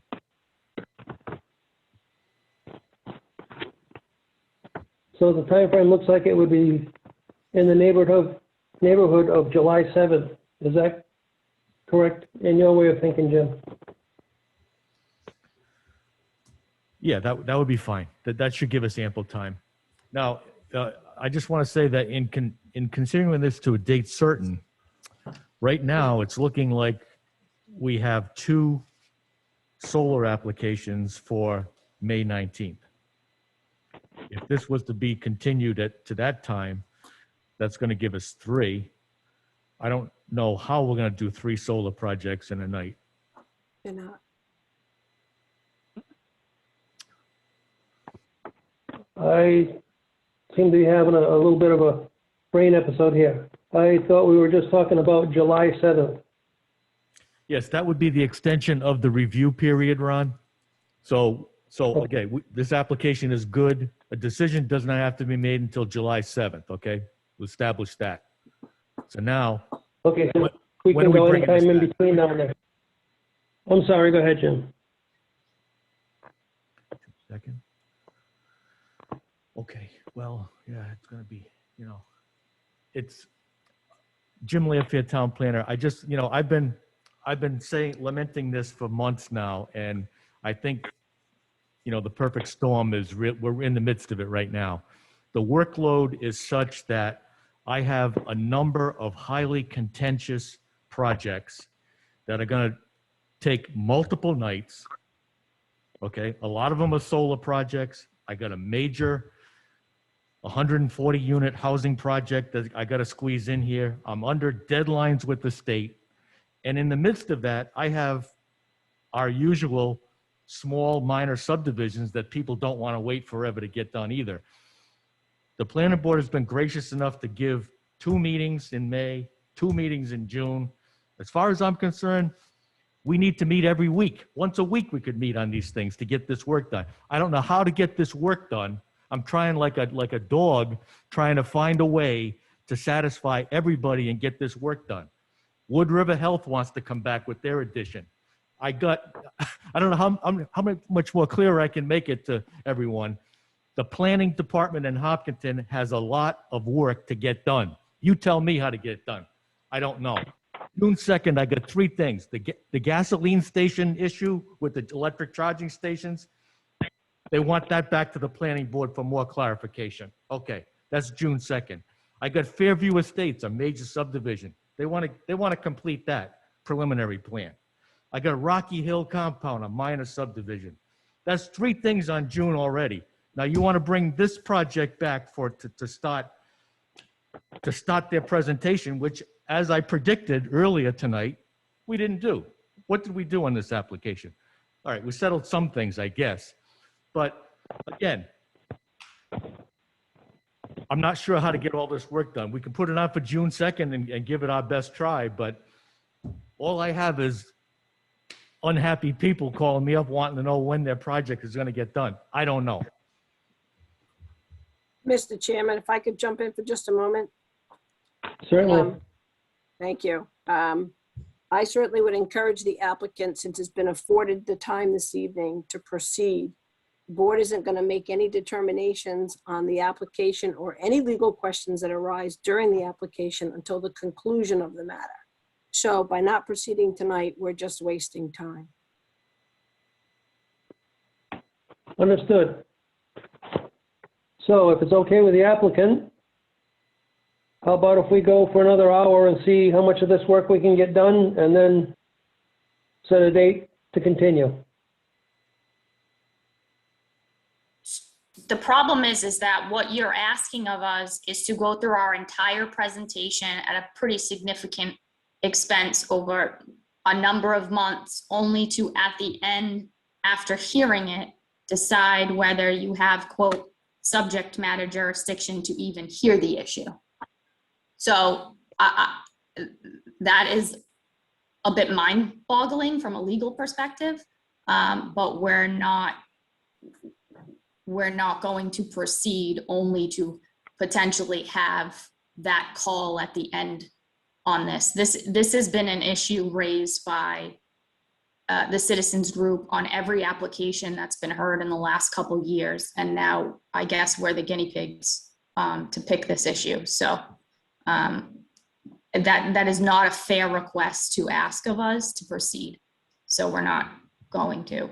I told you we'd give extensions. I understand there are a lot of projects. This is a legal issue that could have been discussed prior to this date, if it was worth the discussion. But to spring it upon us now and ask us to proceed with our full presentation with public comment, all the while we've been working on this application, is not a fair request. So. Mr. Chairman, This I'll is respond to Carolyn. that. Okay, Carolyn, one lady at a time. If you don't mind, So this is Attorney Hogan speaking. And I believe that the board has every right to ask the question that it's asked. It is a legal matter. And as you know, I wasn't here in the last few years. I believe it's a question that should be answered affirmatively by the applicant as to why it has the ability to have its application heard before the board, given the circumstances that was in the motion. The applicant is choosing not to proceed. That's the applicant's choice. But when it comes to scheduling, the applicant is on notice that scheduling is going to be at the planning board's convenience going forward, given the fact that we set aside this evening and we set aside the 2 hours in the next meeting for both of these projects that were on this evening to be heard in full, trying very hard to give full hearing to all of the contentious issues in both of these matters. Okay, thank you. Jim Lanfear, the town planner, could we have your input on this? If you think that would be a fair assessment of your time to put these both on the 19th of May, and we get done when we get done and make another plan then, if we have to. The only thing that I would add to that, again, Attorney Hogan here, is that if the applicant doesn't intend to proceed at that next meeting in 2 weeks, then I wish not to waste that time, and we would need to slot in another applicant, since the board has reserved its time and committed that time. I do not want to have another wasted hour or two in an evening where we have such a massive workload. Jim Lampier, Town Planner, if I can interject, Mr. Chairman, I just want to say that tonight we continued the Stone Ridge project to May 19th. So that, I view that as the first item on the agenda. I think it's fair to say right now that I can tell you that the second item on that agenda is going to be the Skunk Hill solar project. So that's what I'm looking at already for May 19th. To put this on the same night, again, are we wasting time? If I could ask the solicitor a question, and I almost hate to ask this question because I don't want to throw anything into a courtroom, but can I just say that if the board is inclined to say that this is not properly before it, why can't the board make that decision tonight and send this thing to the next venue? Why do we need the input from the applicant on this? Can't the board make that decision on their own? I don't think it would be appropriate in the least bit for the board to make a legal determination on an issue or a decision on a legal issue without giving the applicant full opportunity to be heard. It would not be appropriate, which is why it was structured so that the application could proceed. The applicant's on notice that there's a legal question in some minds of some of the members that needs to be answered, that they prefer that they're directing that the applicant answer that question in writing so that there's no confusion as to what anybody said. And then at a future point, they can make a determination on that question. It may well be that an answer that's filed satisfies their concerns and it becomes a non-issue. I don't know the answer to that, but it would not be appropriate for the board to vote on that legal issue tonight. I would strongly urge you not to do so. And can we, if we do submit the memo, is that something that the board can then vote on prior to us, which is a short matter, I would think, at whatever hearing, whether it be May 19th or June 2nd, and then we know where we're going from there? That certainly is a board determination, and if the applicant wants to proceed in that manner, the board can consider that. That would, if the board votes in the negative, obviously that ends the matter there, subject to appeals. If the board votes that it does have subject matter jurisdiction to proceed, then I would expect that the applicant would be prepared to proceed and not waste additional time. Okay, as I'm understanding this, the workload, this is something that only Jim Lampier knows. He knows what he has in his schedule that needs to get done. The 19th is pretty well booked solid. Yep. So if we push this out to June 2nd, would that be in favor of your opinion, Jim? Let the applicant come back and say what they need to say on the 2nd, and we'll move on from there. I'm in favor of doing anything that we can move the ball down the field, even if it's 1 yard or 2 yards at a time. I guess the way I see this unfolding here is that we want to give the applicant enough time to come up with a memo. And if we can put something like this on the June 2nd agenda and at least get that issue decided. I don't know how much time we're going to have to go forth with a full presentation, but at least if we can get that issue decided, we've made progress. So we can give it a try, I guess, continue it to June 2nd and give this application so much time before the board. We'll go until July 7th on it now. We can give it a try, but I got 3 other things on that agenda that I got to get done that night. So it's either before them or after them or. This is Talia. I'm going to throw it out there. There are 5 Wednesdays in June.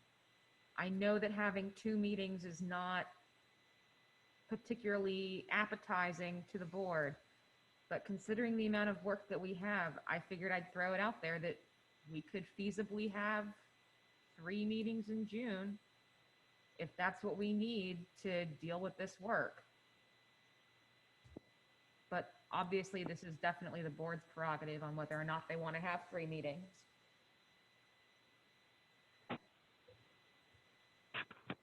Okay, thank you, Talia. Mr. Chairman, Planning board member. Town planner, if I could, I just want to say that I want to give everybody ample opportunity to prepare their presentations. There's one thing that really frustrates the heck out of me is everybody wants to get on an agenda and then nobody's ready to go. And one thing we can't do is we can't afford to waste a meeting, as Attorney Hogan just said. I mean, be realistic when you talk to us at the planning department as to, are you ready to go or not? That's a big thing. And if you need more time, tell us up front, honestly up front, and we can agree to more time. But when you do come before the planning board, come prepared and we'll all try to get these issues resolved one way or another, whether they're approved, denied, approved with conditions. I couldn't care less what happens to these applications. I just want to see them move to some sort of a disposition, because we have to, we have no other choice. We have to get this work done. Okay, thank you, Jim. So planning board members, do you have any opinions on this? As I'm understanding it, we're looking at June 2nd to put the Camoli Granite project into that time frame and deal with it as much as we can.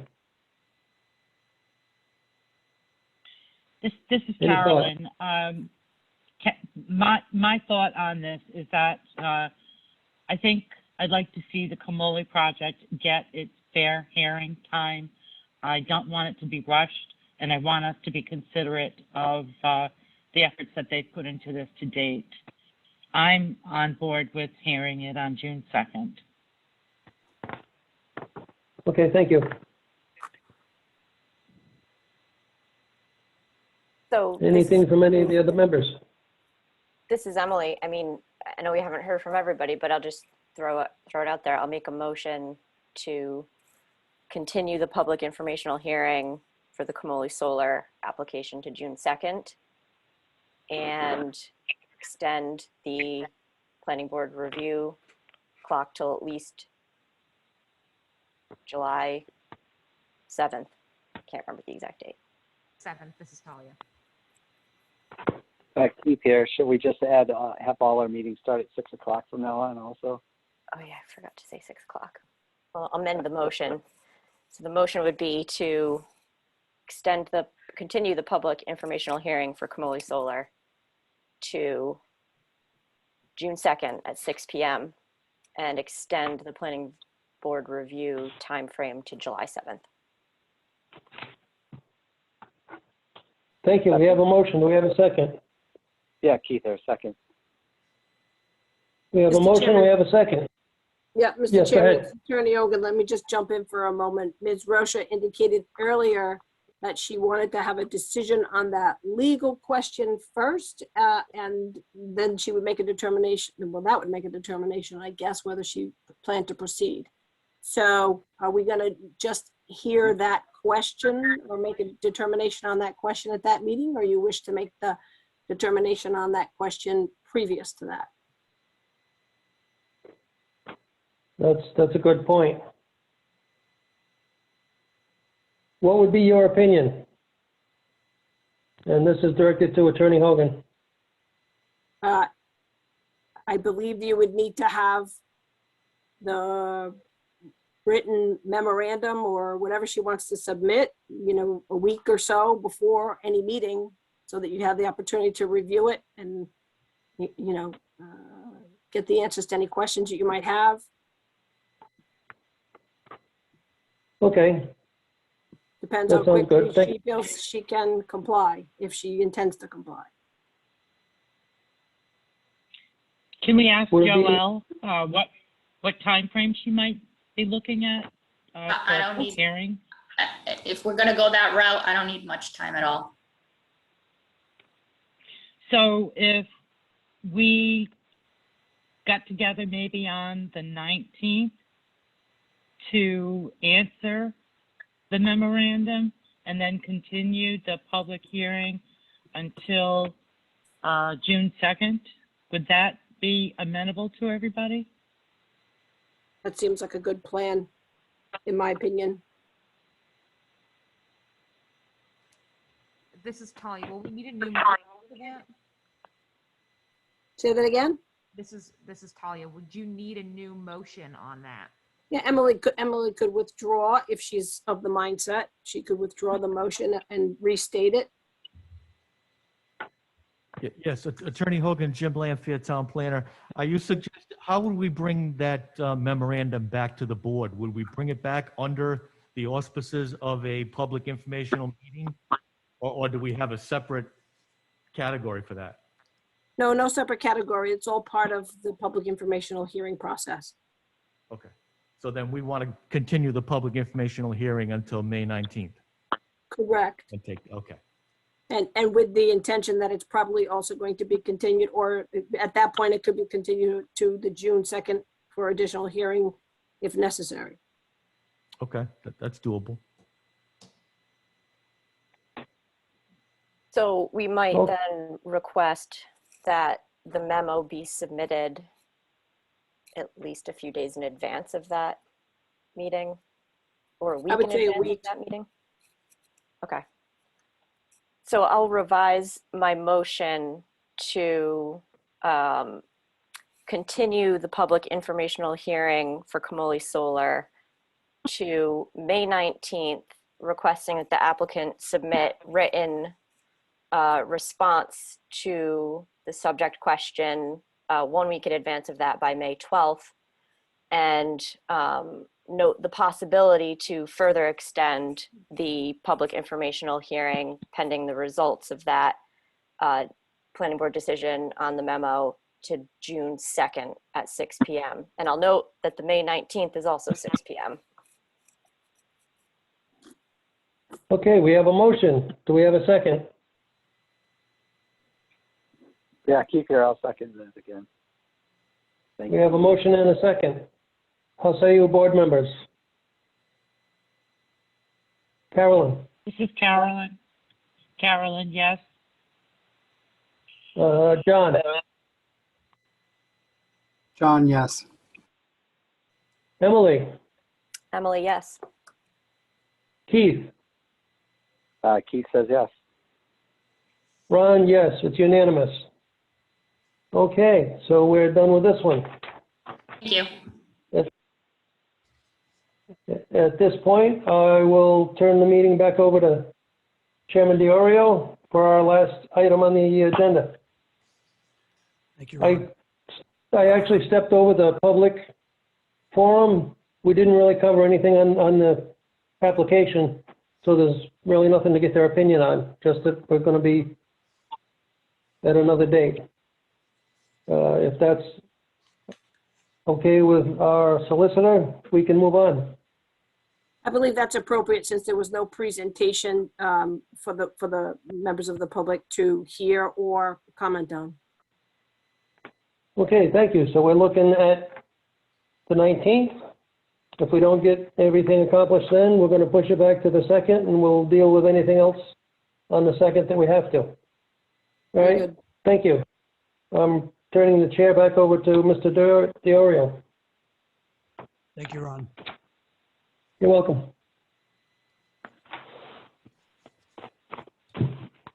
Okay, moving on with the rest of the this evening's agenda. The next item on that agenda is the solicitor's report.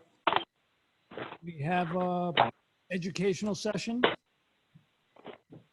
So, Mr. Chairman, two things to report. One is, once again, the Revity appeal has been continued from May 20th to June, the June meeting, I think it's the 24th. And I had it written down, I don't see it in front of me. But in any event, there was a conflict with one of the zoning board members with the May date, so it has been continued for another month. I believe it is the 24th of June. Good, thank you. You're welcome. Second item on this evening is, I've provided you with another recent case. I left my notes elsewhere on it, but my recollection of why I wanted you to read that case was that towards the end of the decision, the court talks a lot about how important it is to have detailed findings of fact in a decision. So that particular case was a Warwick case.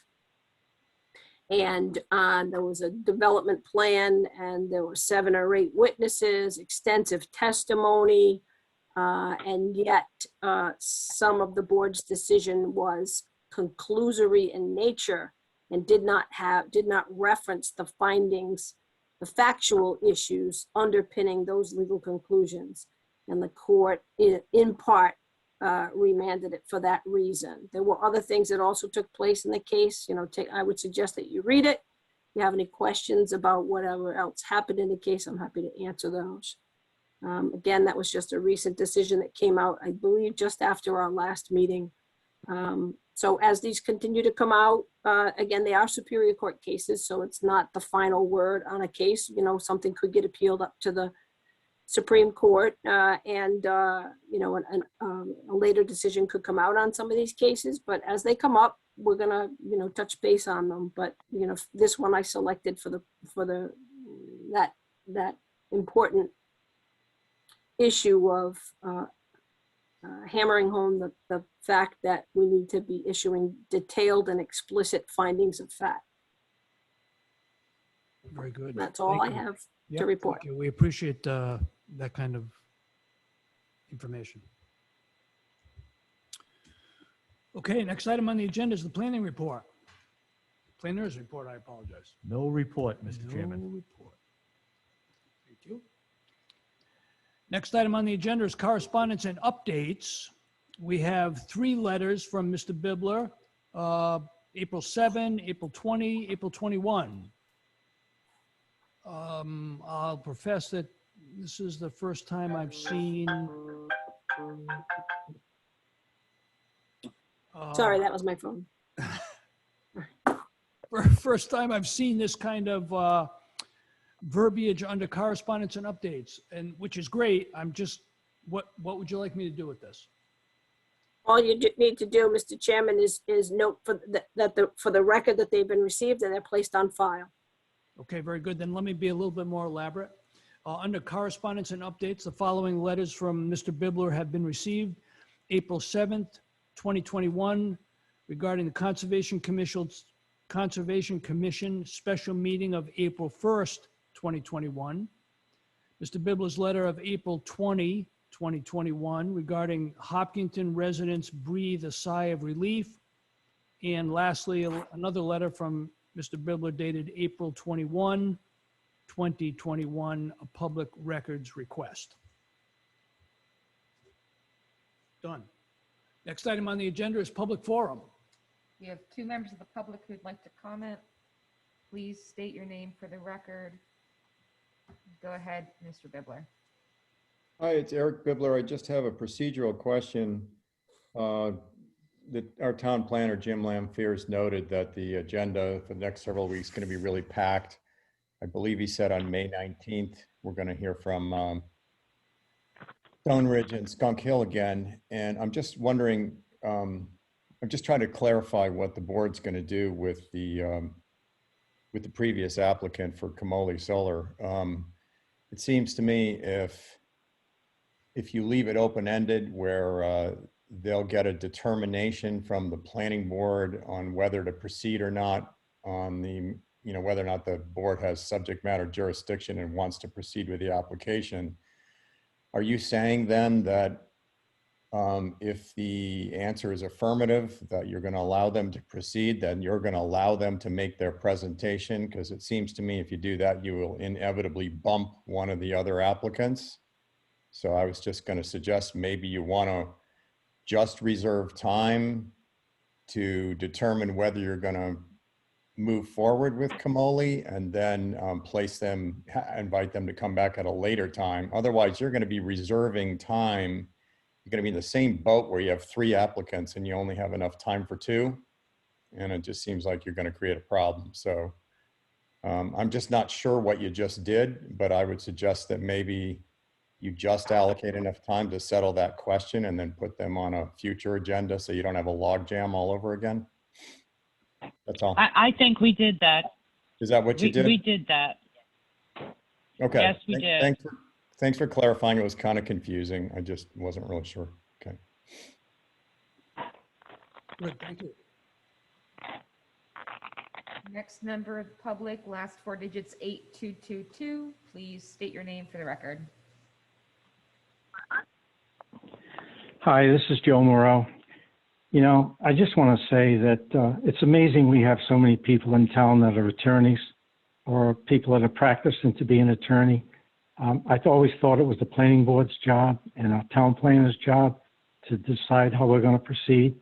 What I want to say is that, you know, we wonder why we have so many openings on our boards and commissions and attracting members to our boards.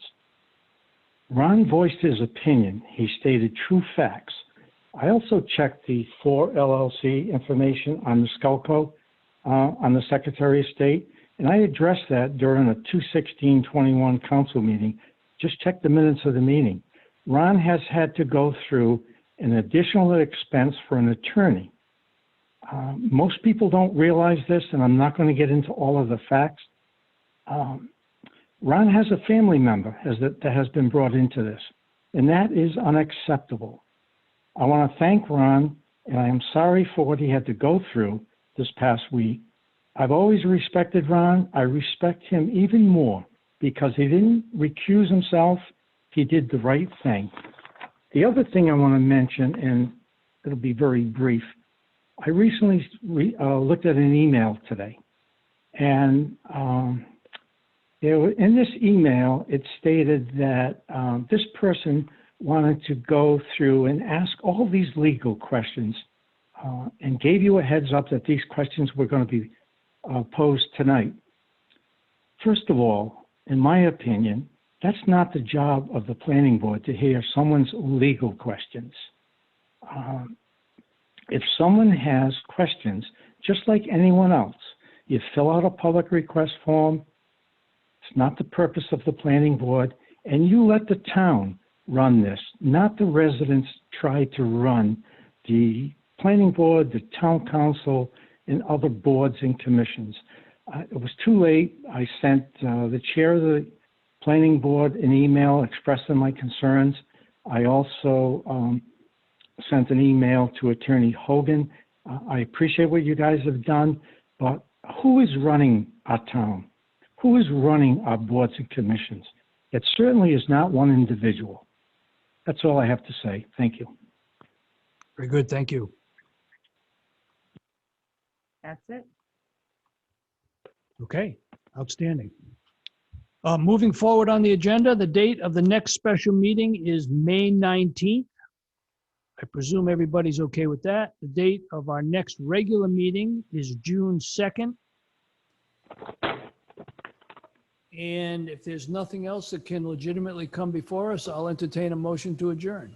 This is Talia. The start time for both of those is 6 p.m., correct? Yes, that's my understanding, yes. All I'm right. sorry, I should have made that clear as well. No worries. I just wanted to be sure. Yep.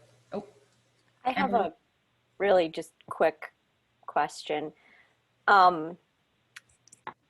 This is a tough question to ask given the context of tonight, but is there any way that for the next couple meetings, we could have materials even like 1 or 2 days earlier than normal? I know you guys typically put the packets together a week in advance of the meeting, which is great. Just finding that the amount of material is really difficult to get through. And just 1 or 2 extra days would be really awesome if you could swing it. Yes, Emily, Jim Lampier, town planner. I was contemplating doing something very close to that. I can give you the Skunk Hill project. I'd even like to get the large housing project that just came in last week. At least get the plans to you so you can start looking at them. But I didn't want to give you too much at once either, because I want you to focus on the issues of immediate concern rather than getting lost in, and I certainly don't want to overwhelm you or get you disgusted such you're going to quit the board, because I got a ton of information. I also want to be careful when I do give you something. I'd like to give you something as complete an application as I possibly can, rather than even I get things dribs and drabs. I get things at the last minute. I got things for agenda items today, via email. So yes, I would like to give you, let's say, the core of some applications so that you can just have them and get them out of my office so my building doesn't collapse. But so I think I'd like to do that. That's a great idea, Emily. We'll try and I'll tell you what, we'll try and get the packets out as early as possible, earlier than a week, because I agree with you. It's a tremendous amount of information to digest in a week before the meeting. It really is. So, good idea. Thanks. That's awesome. I appreciate it. Jim, this is Carolyn. On that note, I concur with Emily, and I thank you for, whatever opportunity you have to do that to fulfill it. What obligations are you under to post them on the town's website? I mean, if you give something to a planning board, do you have to give it to the public? That's the candid question. Because then, never mind. Go ahead. As far as the agendas go, we only have to post them 3 days in advance of the meeting. So we post them well in advance, a week in advance of the meeting. We could post them earlier than that. We don't have to, but that's not going to stop us from getting the information to you. We can give you plan sets that we have in advance. Yeah, I understand that. I just wanted to know, when does the rest of the loop have to be closed?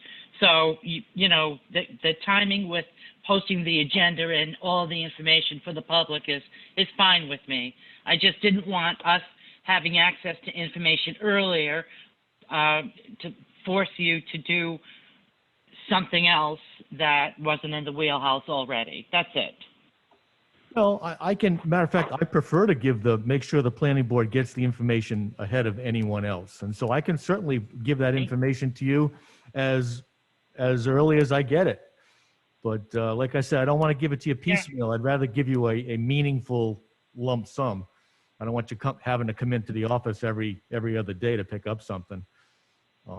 So I can do a better job of that. Yeah. Thank you. You do a great job now. Thank you. Yes, thanks, Jim. Okay, again, I'm prepared to entertain a motion to adjourn at, looks like 9:35. This is Ron. I'll make a motion that we adjourn. Have a motion. Carolyn will second it. Have a second. Any further discussion? All in favor? Diorio, yes. Prowitz, yes. Underlow, yes. Light, yes. Shamshiniya, yes. Well, good. Listen, thank you all very much. I know it's been a trying evening, but I appreciate all your efforts. Look forward to seeing you soon. Thank you all. Good night, everybody.